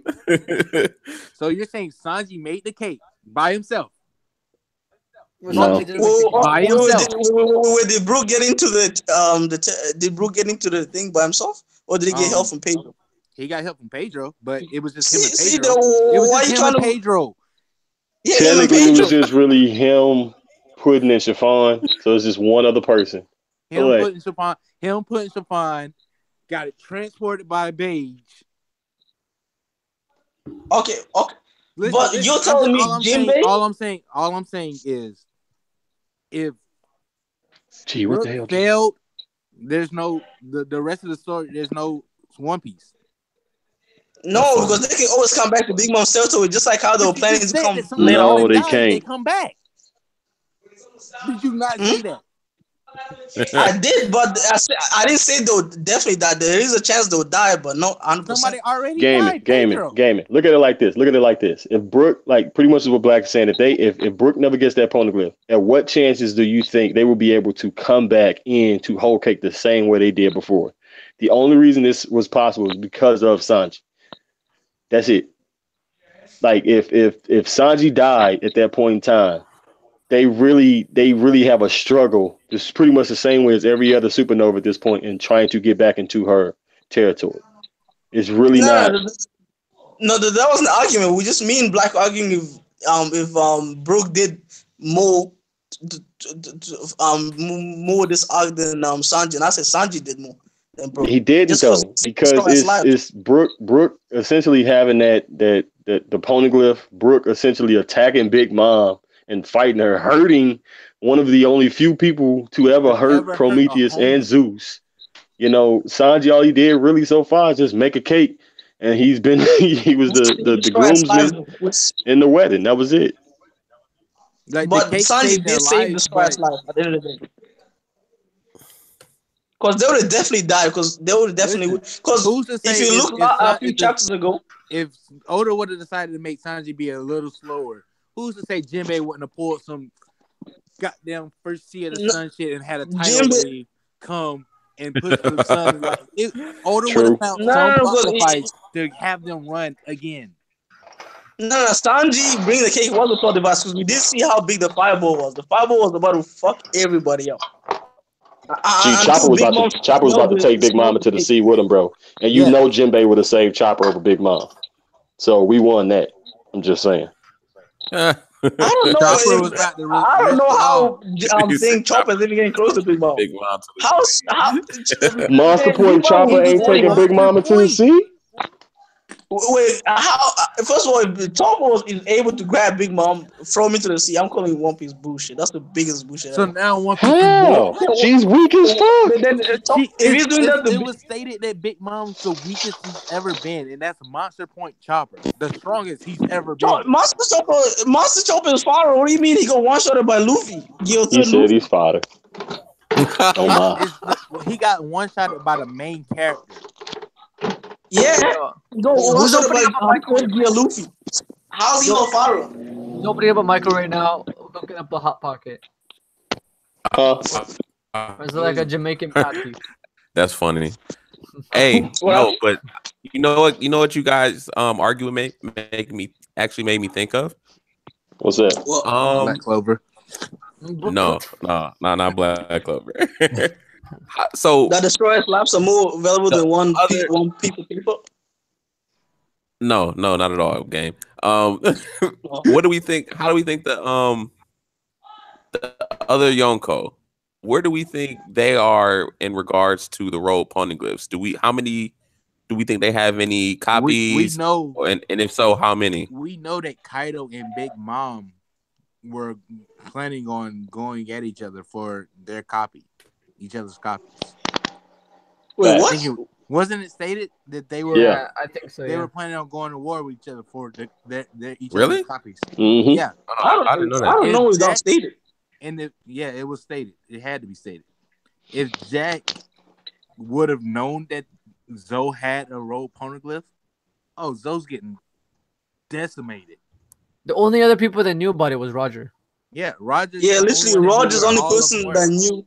I think the only one. I think the only two Yonkos that have one are Kaido and Big Mom. I don't think Shanks cares. Yeah, Shanks doesn't have one because I think there's only 4, right? Yeah. There was only 4. Yes, 4. And Blackbeard's about to Shanks doesn't have one. Blackbeard's gonna be copying them. One off of Kaido for sure. Calling it. Honestly, I swear, I think Blackbeard's gonna jump in and Wano and kill Kaido, and take that. He's gonna take that devil fruit. Or whatever the devil fruit. All right, boys. It was fun, but you guys continue. I have to hop out. Got to do some stuff. All right, definitely. All right, Zeph. All right, man. Thanks for coming through. Yeah, no problem. I'm the first one to say it. He's approved to come back. I appreciate it. Peace out. Take it easy, man. Take it easy. Take it easy. All right, man. You know that one guy. If I would have known I had the power to mute people, I would have muted him so fast.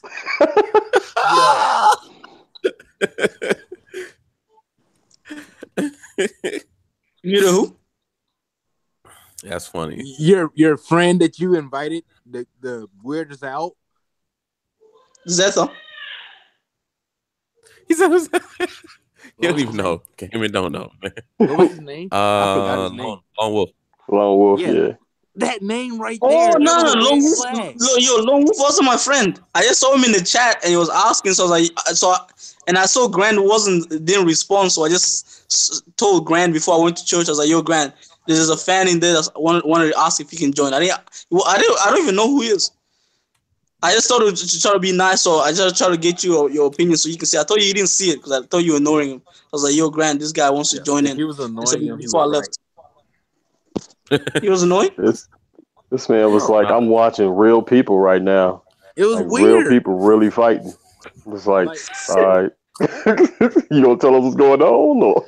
Like, I don't know. Like, oh my it was God. just something like in his voice cadence was just off. I don't know. His voice cadence was off. Like, no, like you can tell, like when somebody's just like off the rocker, just by how they talk. Yo, what are you watching right now? Is like, "Yo, Black, bro, I'm watching you, though. Don't say nothing." That's funny as shit. You said what? No, what if he's watching right now? He's like, "Yo, Black, don't say nothing about me, man." What else, bro? I'm watching you right now. I see you right now. Nigga, am I supposed to be scared? That's funny. No, I'm just saying, it's supposed to be creeped out. No, I'm not saying you're gonna be scared of it. That would be funny though if he's listening and shit. Look. But let's go back to the conversation. Bro, Dragon Ball Super 126, mad hype. Yo, you just watched it? Mad hype. I watched it. I was reading that's why I was responding the way I was responding. Like, oh shit, it's mad. I heard you. Hype. I haven't watched it. In the middle of the stream, like, bro, watch Super now. So much respect for Vegeta. About damn time. So I was right. I was right. No, now I'm gonna have to go into the episode. Damn. I'm not saying what happened. I'm not spoiling, but just know, this man hype. I did hear him mention the Black Clover. What's up? Yeah, that's all. What's up, Black Clover? I don't know what's up, man. Grant now you don't know what's up. I ain't there yet, man. The Cavs. What happened to this read, man? The Cavs done lost. He ready to go to sleep. They got spanked. LeBron. I actually feel sorry for the Cavs. I actually feel sorry for them. Bro, LeBron had 11 points on 3 for 10 shooting. Yo. Somebody said Cavs got to pass them sticks. That just broke my heart reading that. That's gross. He trying too hard, man. He doing way too much. Yeah, Kevin Love's out. I feel sorry for him. Just a bunch of C-level players.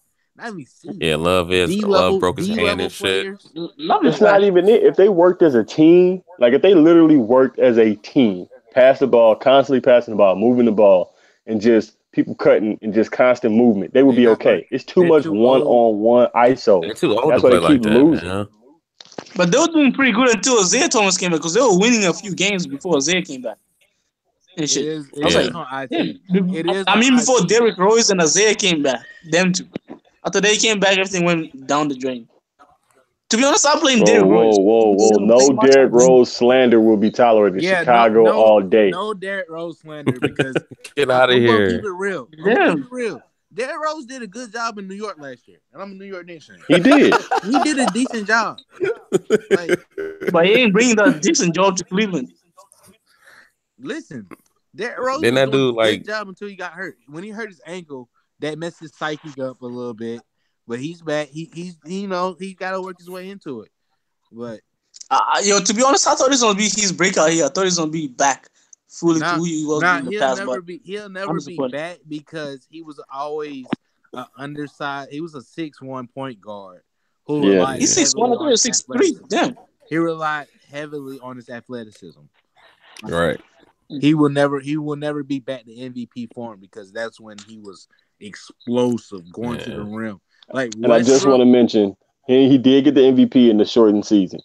I do want to mention that. I don't like to put that what's the name on him like that, but he did get it in the shortened NBA season. I mean, it was either going to go to him or LeBron. True. Yeah. True. But should have went to LeBron.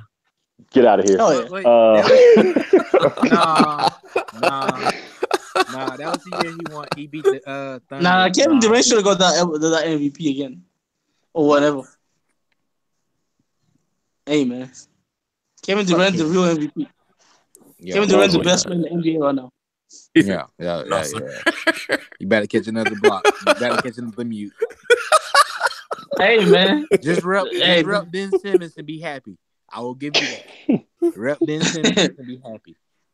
Nah, Ben Simmons is overhyped. Yeah, what? No. No Ben Simmons slander will be tolerated. We will not talk about one of the future goats. He can't shoot threes. He can't shoot 3-4s. Come on. He's only a good scorer. You need to add more to that to the game.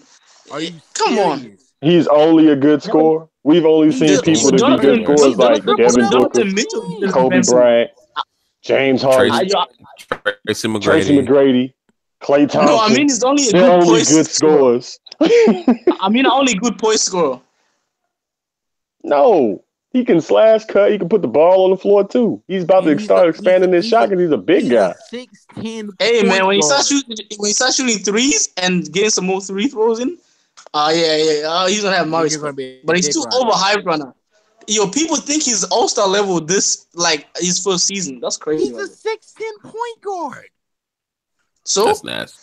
He's literally like Anthony Davis, except a little bit more range. He kept his guard skills. Yeah. Anthony Davis has range. Anthony Davis was a point guard until his junior year. So you got that growth spurt. That's nasty. Yo.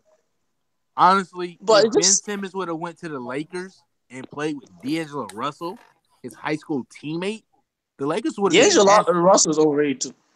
What? D. Russell is not overrated. If anything, he's underrated. Nah, he's overrated. Even for what he is, I know he's not even like D'Angelo Russell ain't that good of a player. He's his third season. Isn't his third season right now? He doesn't look like a. Listen, he's coming off an injury. Like I know he is, but he's nothing special to be honest. Even Magic said he doesn't work that hard. He doesn't put in enough work. In 15 minutes, this was not last game, but the game before. In 15 minutes, he had 22 points. In 15 minutes, he's playing for Brooklyn Nets, and they won. That's crazy. That's fucking crazy. He was but they lost yesterday though to the Lakers. The only reason why he got traded from the Lakers is because he wasn't a pass first point guard like Lonzo. That's the only reason. And Magic wanted a pass first point guard because he saw Brandon Ingram as a more valuable asset than D'Angelo Russell. Hell yeah. He decided a bit, which I don't know because I like Ingram, but I also like D'Angelo Russell way better. Yeah, I like D'Angelo Russell for them.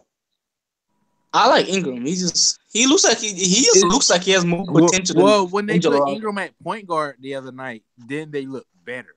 But Ingram, and do you know Ingram is the same age as Lonzo? They're literally around the same age.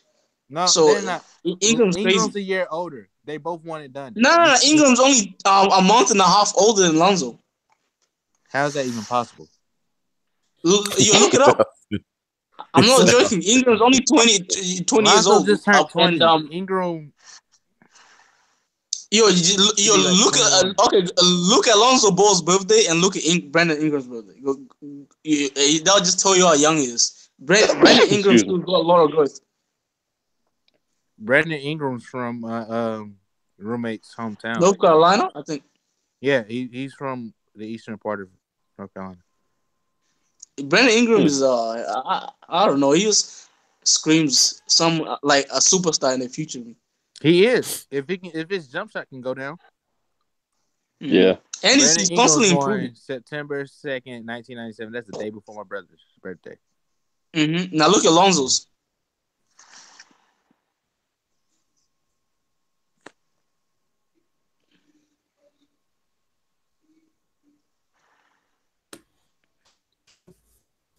Where the fuck this nigga shit at?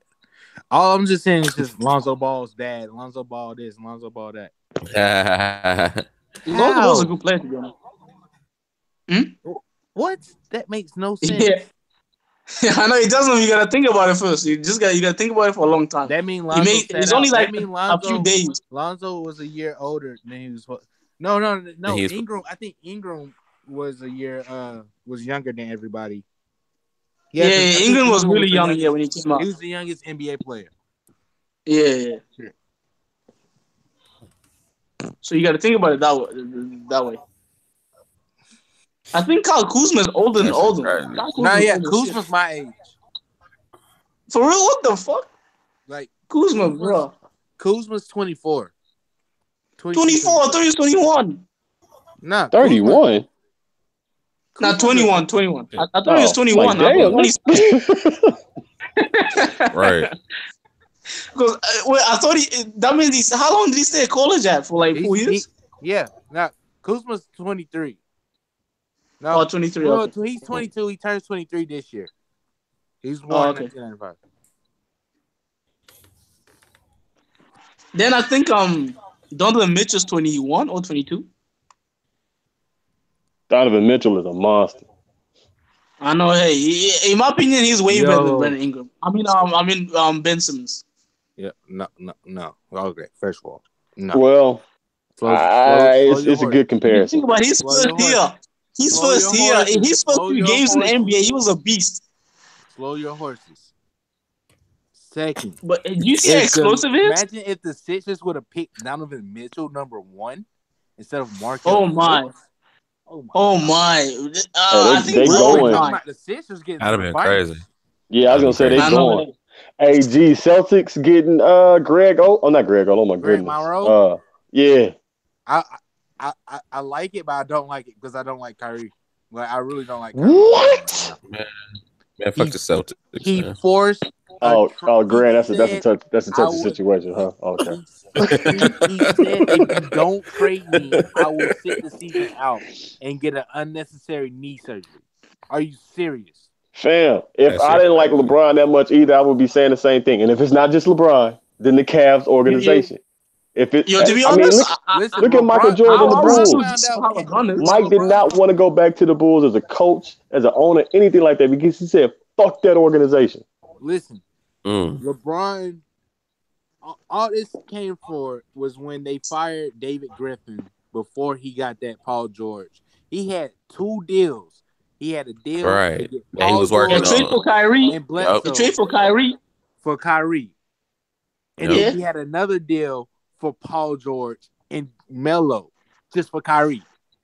Melo's trash, so that was they don't. Whoa there, Melo's not trash. He just don't play defense. Yeah, do not. And that's why the Cavs need boys.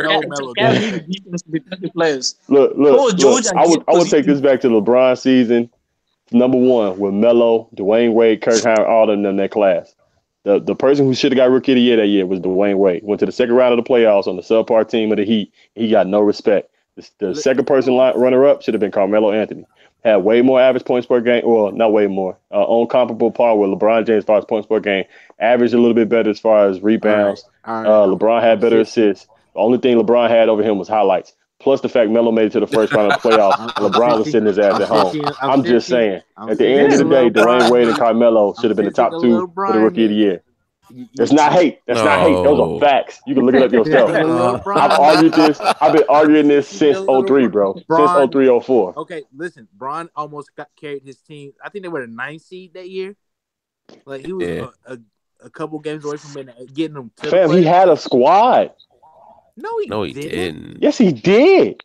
Who was on that? Name 5 people on that team. On the Cavs 03-04 team. Yes, name 5 people. He had Larry Snow. Yeah. I mean, not Larry Snow. Larry Hughes, Eric Snow, which both was ball. Not Eric Snow. Larry Hughes was balling. Larry Hughes wasn't there. Larry Hughes didn't come to like. Larry Hughes wasn't there. Yeah, Larry Hughes wasn't there. 03-04 he had Boozer, who was trash. What? Boozer was trash. Boozer was on his way out. Boozer didn't play. Boozer didn't play for like half the year.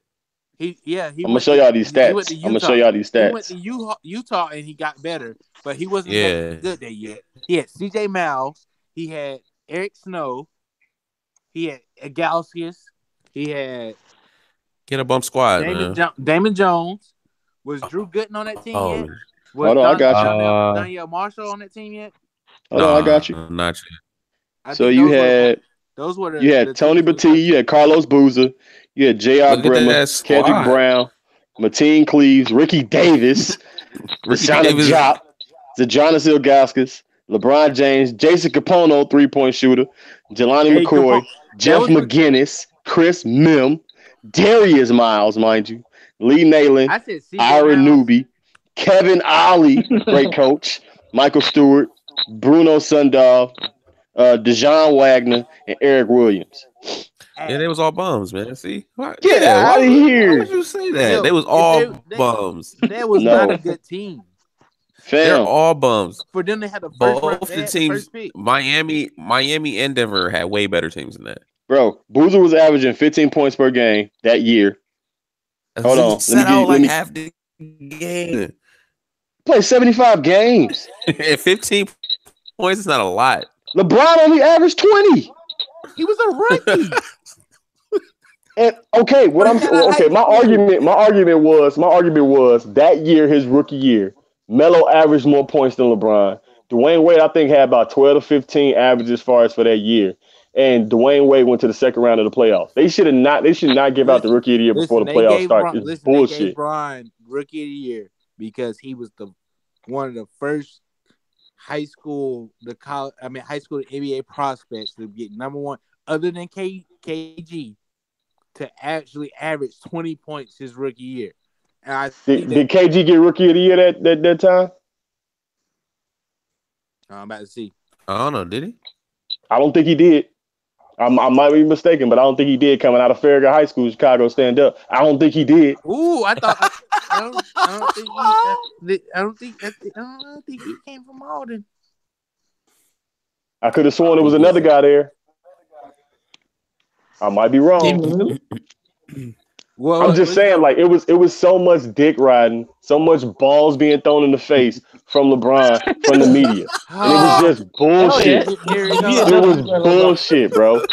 Complete bull. That was the only reason why I was having so much slander against this man. I'm like, the media makes me hate this guy because you already proclaiming him king. What has he done yet? That's like Sebastian Telford. Oh, this nigga dropping 60 points in high school. Nigga, that's high school. This league is a totally different story. And we saw what happened. That nigga got humbled quick. LeBron was just, as far as a 6'9" defender, like a fucking DN, 260. What people supposed to do with that shit? You 6'8" coming out of high school, 220, 230 pounds, just running up the lane, traveling every fucking time. Now ain't nobody gonna stop that shit. Oh God, man! You don't have a shot. That shit was luckily going in all the time. It was not consistent at all. This nigga now to this day finally has a consistent shot. It took this nigga 10 years to develop a consistent shot in the NBA. What? 10. Are you serious? Are you? I'm very serious. 2012, 2013 year. That was the year statistically shooting from the free throw line. 3-point line. Bro, that's 1 year. And that's because he was shooting more threes. I probably bet you than he was free throw. I mean, not free throws. 2 points. Yeah, his rookie year. Well, I'm not gonna say more threes than 2 points. More threes that year than he has before because he was trying to develop a better shot. Because people kept getting him on about that, trying that little Mike thing. Oh, Michael Jordan, he ain't no good defender. Oh, lockdown defensive player of the year. Oh, well, Mike can't do no steals and nothing like that. Oh, okay, he had the most steals, the most steals in the season. Oh, well, Michael Jordan can't do this. Average highest score how many years in a row? That was 8. The only reason KG didn't win the rookie of the year. Why was that? Because there's a little guy named the answer. Oh, exactly. True. So, only thing I'm saying is, I remember it was another guy. Listen, I ain't want to say shit. I thought somebody. I thought y'all was gonna pick up on me saying the answer for it. Want to win the Rookie of the Year award? They should have came out in the 03 draft class so they could have won it over Amari Stoudemire. That's all I'm saying. Fam, even then, Amari Stoudemire had better stats than what LeBron did as far as averaging just for post. And Amari, all he did was catching oops. It was Steve Nash. It was like the same shit. Amari had though. He didn't have no offense. He didn't have no post game. No, I'm talking about like that team he was playing. Oh yeah, that's what I'm saying. Yeah, it was running gun, just throw it up and catch and dunk. That's it. Like they was nasty. Yeah, I agree with you. But like, my thing is, it's bullshit to give somebody Rookie of the Year just because you're on a stellar team. Like, what did this nigga do? Okay, LeBron wasn't on the greatest team. Okay, fine. He averaged 20 points. Okay, other people around him was helping him out though. They literally were helping this nigga out. But at the same time, he should not have won Rookie of the Year at all. If we going pound for stats, Carmelo Anthony. If we talking about depth in the playoffs, Dwayne Wade. This nigga Melo went to the years, I think like 8 out of the 9 years that he was playing, it was just the one time he didn't go to the playoffs where LeBron consistently did. So they was like 8 for 9 that same time, and then LeBron just been continuously going. But before then, like this nigga was going to how many years straight? Melo got no respect. Yeah, none. Yeah, they always disrespected Melo. They did, and even when like, especially when Melo always used to lock that nigga down when they played Oak Hill and St. Mary's. Melo will always be on that nigga LeBron, and they always beasted him. Why? Because he was a better player, better scorer. That's all I'm saying. He had better post game than this nigga, a way better shot than this motherfucker. The only difference was LeBron was more athletic. That's all it was. And because of that athleticism, they praised that nigga. I ain't knocking it, but I just see it for what it is. Yo, look, LeBron will receive 78 out of 118 first place votes for the Rookie of the Year. What does that mean, though? It's popularity.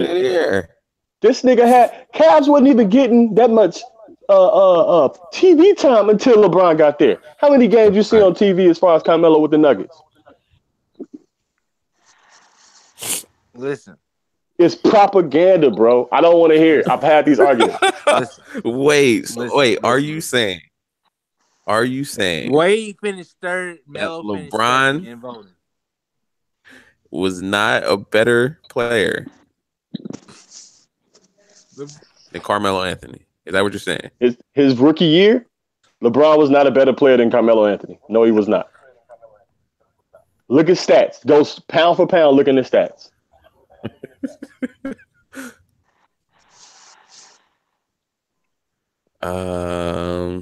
Look, I got it up here right now on Basketball Reference.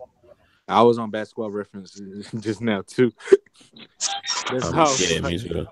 This nigga LeBron shot 41% field goal percentage, 29 from the three. Okay, free throws 75. Total rebounds he averaged 5. Total assists he had a 5.9, so we're gonna say 6. Total steals 1.6, so we'll say 2. And he averaged 20 points a game. 4 turnovers though, and 1 block. Let me get Melo up here, man. Let me get my man's Carmelo. I don't even ride with this nigga no more because he just don't play defense. I'm like, bro, why? That makes no sense. I just want to score. Nigga, if you steal the ball, it's easy scoring. Hey, that's me right there. I don't play no defense. Unless I have to. It's straight. I'm straight Jing you. And we want to talk about teams.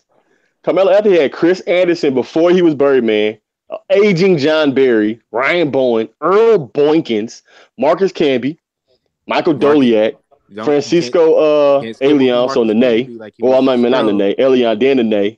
Vashawn Leonard, who was getting crossed up. Andre Miller, who was getting crossed up. Look, hey, Mark Pope. That was a young Andre Miller out there. Andre Miller. Hey. My man's Derrick Rose, first game, put him on the floor.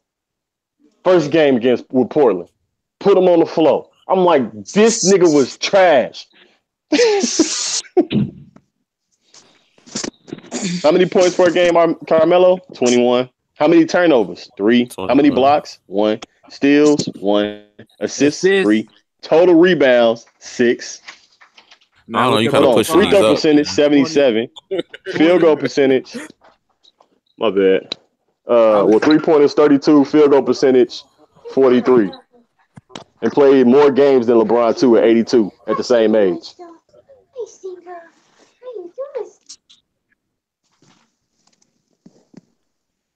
LeBron played 39 minutes.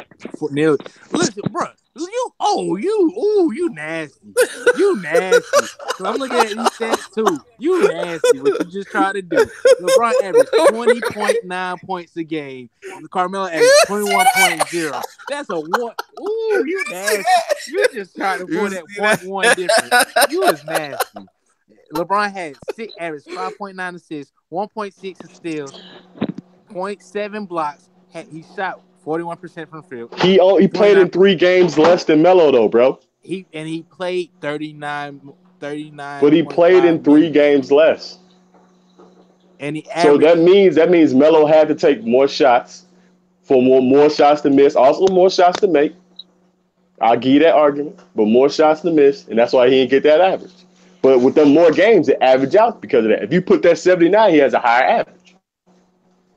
What are you talking about? It goes for both ways, man. No. Melo has higher shooting averages and everything.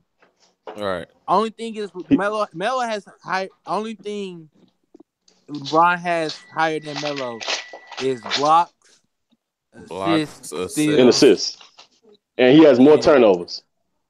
I don't see turnovers on the sheet. I just see 3.5, and Melo had I think like 3. So I rounded up. Yeah. But the assist to turnover ratio was still better for LeBron because he technically had 6. But that's also because he played 3 games less. I mean, you can't really say that though. I can. I don't know because that's more turnovers. Because one of those 3 games, he went without a turnover. You know what I'm saying? He wouldn't have because he's averaging at least 4 a game. Look, 19 years old. Where was he at on the most valuable player? 9. And you're making me do this, but I hate doing it's because of propaganda. I'm a Carmelo Anthony fan. Like, I really hate to do this, but like, I'm a LeBron James fan at the same time. Like, come on. I saw this man. I respect this man. When I seen him dunk, you gotta understand. I grew up. My mother is a Kobe Bryant fanatic, as she should be. So my dad's Jordan fanatic. So I grew up Jordan, then Kobe. So me seeing LeBron James for the first time doing the stuff he did, it made me happy. I finally had somebody I could root for other than Kobe and Jordan. Like, don't get me wrong. Like, I really enjoyed watching Kobe play. That 81-point game, it came like a couple days before my birthday. That was bullshit. That game, this nigga, I mean, even then, he took so many shots, bro. 2 assists. Who was he gonna pass? I don't like it. Parker? I don't like it. Because he ball hog. Chris Parker? He ball hog, bro. They was Kwame Brown. Hey, that was y'all fault for drafting him number 1. This nigga was ass. That's funny. Hey. That is funny. I still say to this day I could probably beat Kwame Brown in a 1-on-1 matchup, and I'm like damn near on defense. No, I don't think so. Because listen, they said Kwame was actually a decent basketball player until that practice when Jordan just destroyed him. Like, he tore his confidence, and that's what Jordan does. He gets in your head and make he deteriorates your ego. The messed up part is Jordan was his mentor until he decided to become a player. Like, their relationship was good when he was his mentor, but then he decided to become a player. You was enemy now. What you supposed to do? This ain't off season. We on the court. They're in practice. They're teammates. Nah, cuz. You don't got to destroy your teammate like that. Look at what he did with the Bulls team. He didn't even like old boy Craig Hodges. Craig Hodges made a whole book about this shit. Yeah, how he ruined his career. Yeah. By saying what did he say? You're sorry, or he said something. Dude, like it was more than that. Like, these niggas was going to blows, bro. Same way with like BJ Armstrong. Jordan didn't like that nigga. Got him booted off the team too. If Jordan didn't like your ass because the thing is, I don't really. Damn. As far as Jordan as a person, I hear bad things about him. But as a player, will blackball you. Yeah. But Jordan as a player, he hit you in the mouth type, because he's busting his ass on the court. The way he practiced is the way he played. Can't nobody say less than that. It's the same way with Pippen. The way he practiced is the way he played. You know what I'm saying? So it's just like, if you wasn't busting your ass just as hard as he was, if not harder, he didn't want you on the squad because you out there to win a ring. You out there to win. If you ain't out there to win, then get the fuck on. I feel the same way. I used to hate playing with motherfuckers like that. You want to be out there just to wear a jersey. Nigga, if you don't get your ass off this team, that's the way I was. I ain't care about that shit. If you ain't here to win, be gone, bro. No, man. I mean, no, nigga, take your ass on. You can be captain. I do not give a fuck. I respect LeBron. I do. But you cannot tell me that they did not push this. Like, if you look at how often the Cavs was on the TV before LeBron got there, and it's literally because of LeBron. It is literally because of LeBron as far as TV hype and everything else. If he wasn't on that, on as many people television across the world, that nigga would have not got MVP. It's the same thing as Dwayne Wade. You got to call it for what it is. I ain't taking nothing away from him, man. But at the end of the day, like, this dude should not have won. Oh no.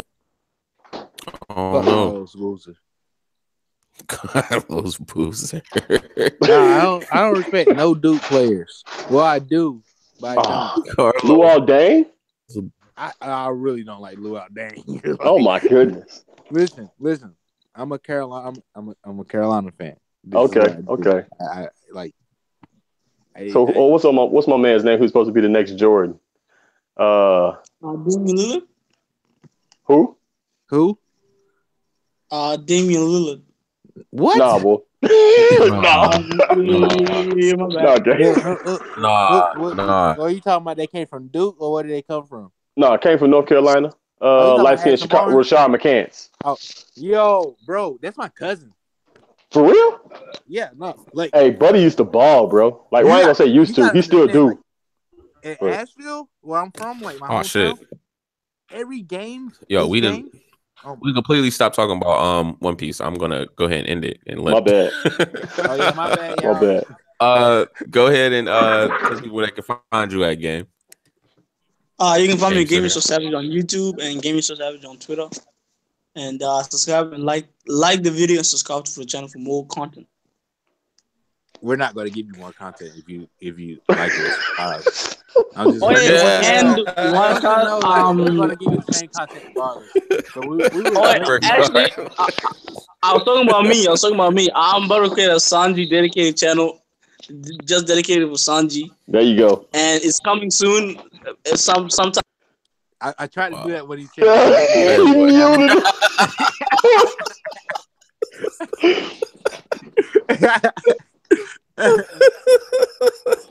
Yo, unmute yourself, game.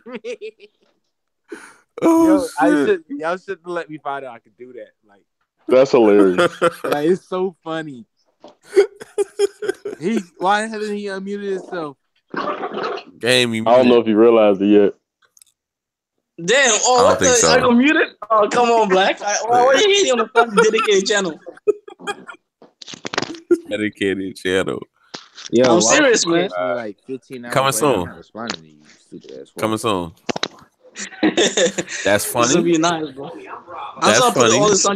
But Black, go ahead and tell them they can find you at, man. Yo, man, listen, man. I do the same thing every day. You know where you can find me at. I mean, Black Rob Lucci. All one word. On Twitter, the same thing. All one word. All one word. Black Rob Lucci. Double C's, no K's. And I know I've been saying this for the past 10 live streams. But content is coming. Like, wait, you said the last 10 months? Last 10 live streams. Oh, live stream. Shit, my bad. Content is coming, you know. I still have that Big Mom video. I really have to upload it before the art's over with, and then I'm looking stupid. But right. I have a lot of Z Fighters videos. You know, I might have a couple Duel Links videos here and there stashed away. Man, I'm getting better, bro. Listen. My Yugi deck I got right now, it's nasty. My only thing is, like, I have like 30 cards in my deck. I don't care. I'm not using 20. You gotta chop it down. I was on the same thing. Down, Black. It's not gonna work, bro. Unless you got multiple. You said what? Unless you got multiple, it's not gonna work, man. Man, look. You gotta chop it down. I can't. Because I want to run Scyther, I want to run Scyther, I want to run Dark Magician, and I want to run. Oh, I got that new you know that new set, the ultra rare, that's a fusion card with the dragon. Yeah, I got that. The dragon. I pulled that in Sniper Hunter in the same one, in the same opening, yo. I started to send it to you guys, but I was like, nah, I'm gonna just surprise them one day. Damn, that's hard. But God damn, and you got the Sniper Hunter. I got a lot of content coming. Woo! You guys got to subscribe first and like all my videos and comment on all of them so I can know that you guys want this content. That you guys want this content. Go ahead, nonsense. Oh yeah, and Black Clover videos, of course, are coming. Definitely got to get some Black Clover, man. Gaming. I mean, not gaming. Grand. You gotta do that read through, dog. You gotta do that read through. Hey man, it's gonna come, man. I need to come ASAP. We're gonna do it. Like, listen, we're trying to give you the greatest gift ever. But you're not trying to take. I really just wanted y'all to like spoil me and tell me everything that happened, and then I start like on a new chapter. All right, I know I shouldn't. So Black, I know I shouldn't do that. And then I'll do the other half. We can get this going tonight. Yeah, like we can do this right now. Like, I definitely know I should. I should just read. Yeah, I actually am gonna start reading though. I don't want to read the shit on my phone, but I probably should. I mean, that's what I do. I read on my brand new iPhone while I'm out. Well, it's not brand new. But man, iPhone, Android Nation. I know, right? Like my mom's Plus is huge compared to my ex, but also I like my ex. It looks like it's better than everybody's. That's funny. Hey, come on, man. Hey, man. I'm gonna say this low points a little like the iPhone X. Gammy, you need to read Black Clover too. Like. I only watch the anime. The anime is hype. I watched last episode. Yeah, yeah, that animation. Oh my god. Yeah. But no, if you read it, you'll understand that all manga is great. Hey man, I don't know if I'm gonna read another manga. I might read Hunter x Hunter from all the hype people have been telling me. No, do not read Hunter x Hunter. You don't need to read Hunter because the art is not good. Some of the art, yeah, exactly. Yeah, you can tell Takashi like is certain or whatever. Yeah. Damn, just hire somebody, bro. Just do for him. I mean, he should. I don't know why he doesn't. His wife is training. His wife did Sailor Moon, and she's supposed to be training in his art style to take over, so he can get it. Dope. But I did not like Sailor Moon at all. Power couple, man. Power couple. But you would think that since isn't he like a legendary author who made the best manga ever apparently? So shouldn't he have a lot of people that replicate his style, just like Oda? I mean, not Oda, Kishimoto.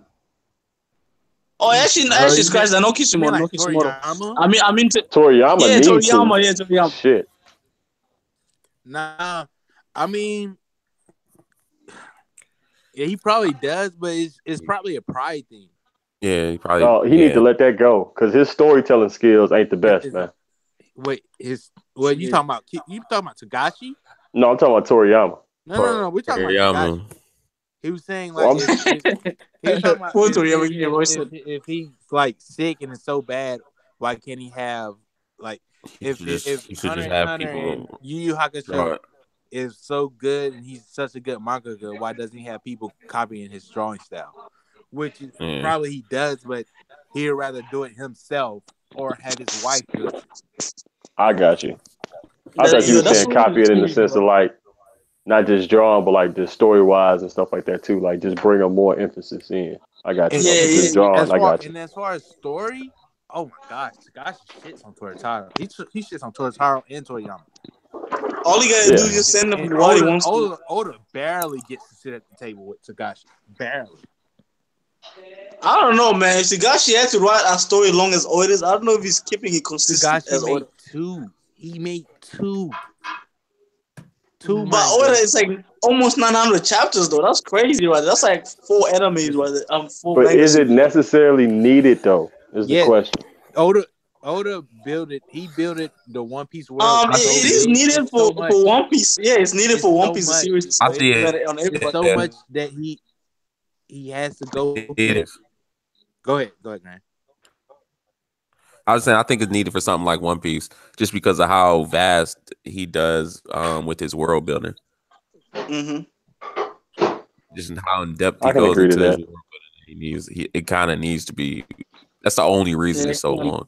It is very, very long. But if you think about it, it's 372. I mean, no, yeah, are we at 372? Yeah, I think so. But if you think about it, if you think about it, 900, almost 900 chapters, and we haven't even explored half the things in One Piece. So that's crazy. That's crazy. Yeah, that's crazy. We still got so much. Technically, that's what I'm saying. Like Hunter x Hunter. Technically, we are 70 to 75% done. But carry on. That's crazy. That's crazy. I wasn't talking about the story. I just talking about the things that they can still explore, like the Marines, the Revolutionaries, the German. We got like the underground. There's a huge with Hunter x Hunter. There's a huge whole live area that they haven't even explored. Like I think they only like explored like 30% of their world. Like flat world theory. You said what? It's a flat world? Flat world theory. Nah, it's crazy because like the Dark Continent is supposed to be this next arc, but then going to the Dark Continent causes like another calamity, like the Chimera ants to show up. So after the Dark Continent, there's going to be another arc. I thought Buddy was bringing them. Mouse. That's crazy. You thought who?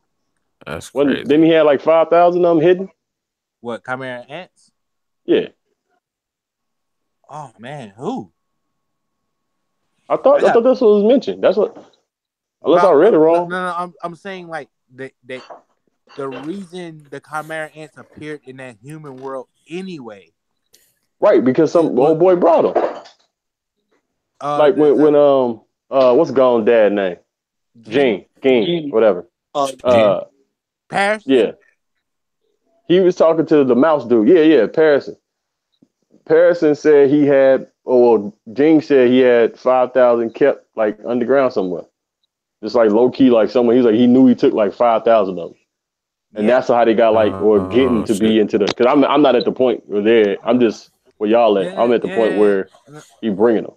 Yeah. So, yeah, that's what I'm saying. Whenever you go to the Dark Continent, a calamity is unlocked and it follows you back.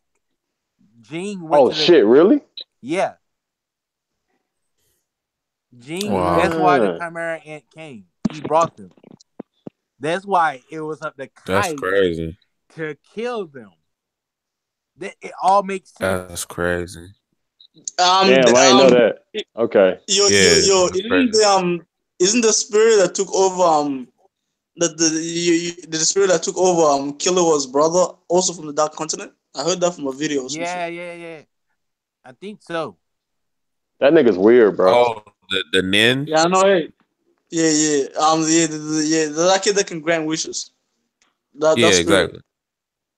It's crazy. That's nuts. I know. I thought that was his sister. That's his brother. Yeah, that's his brother. Yeah. That's his sister. The brother is with the Phantom Troop. No.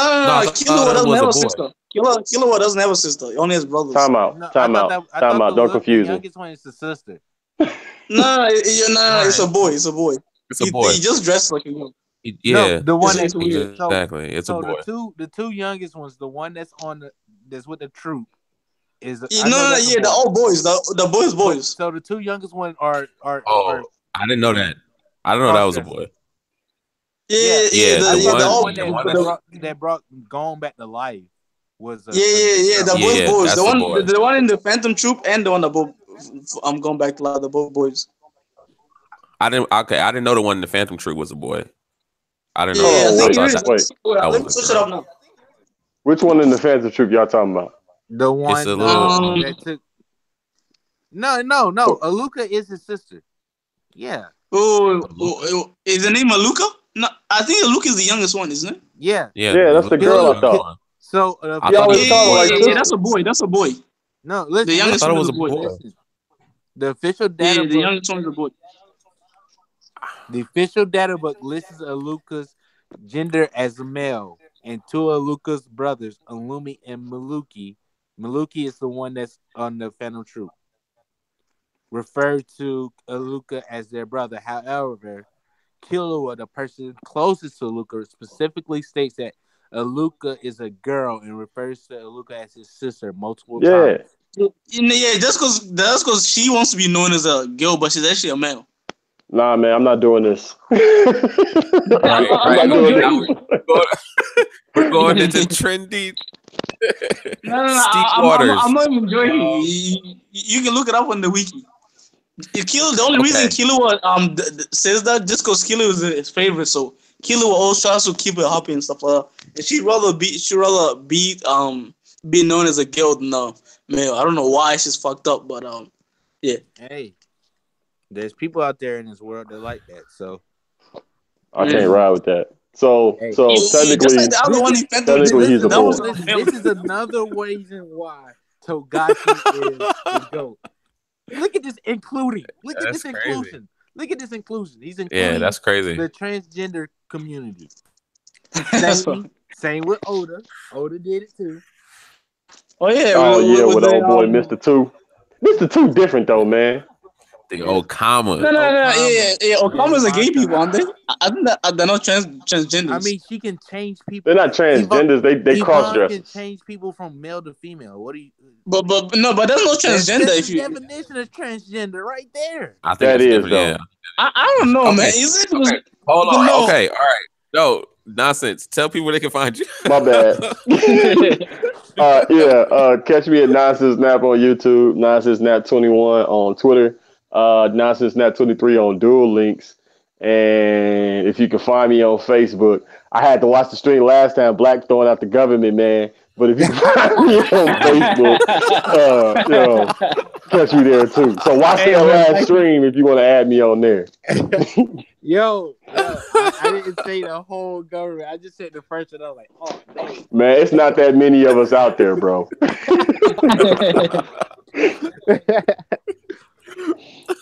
I'm like, damn, Black, what you doing?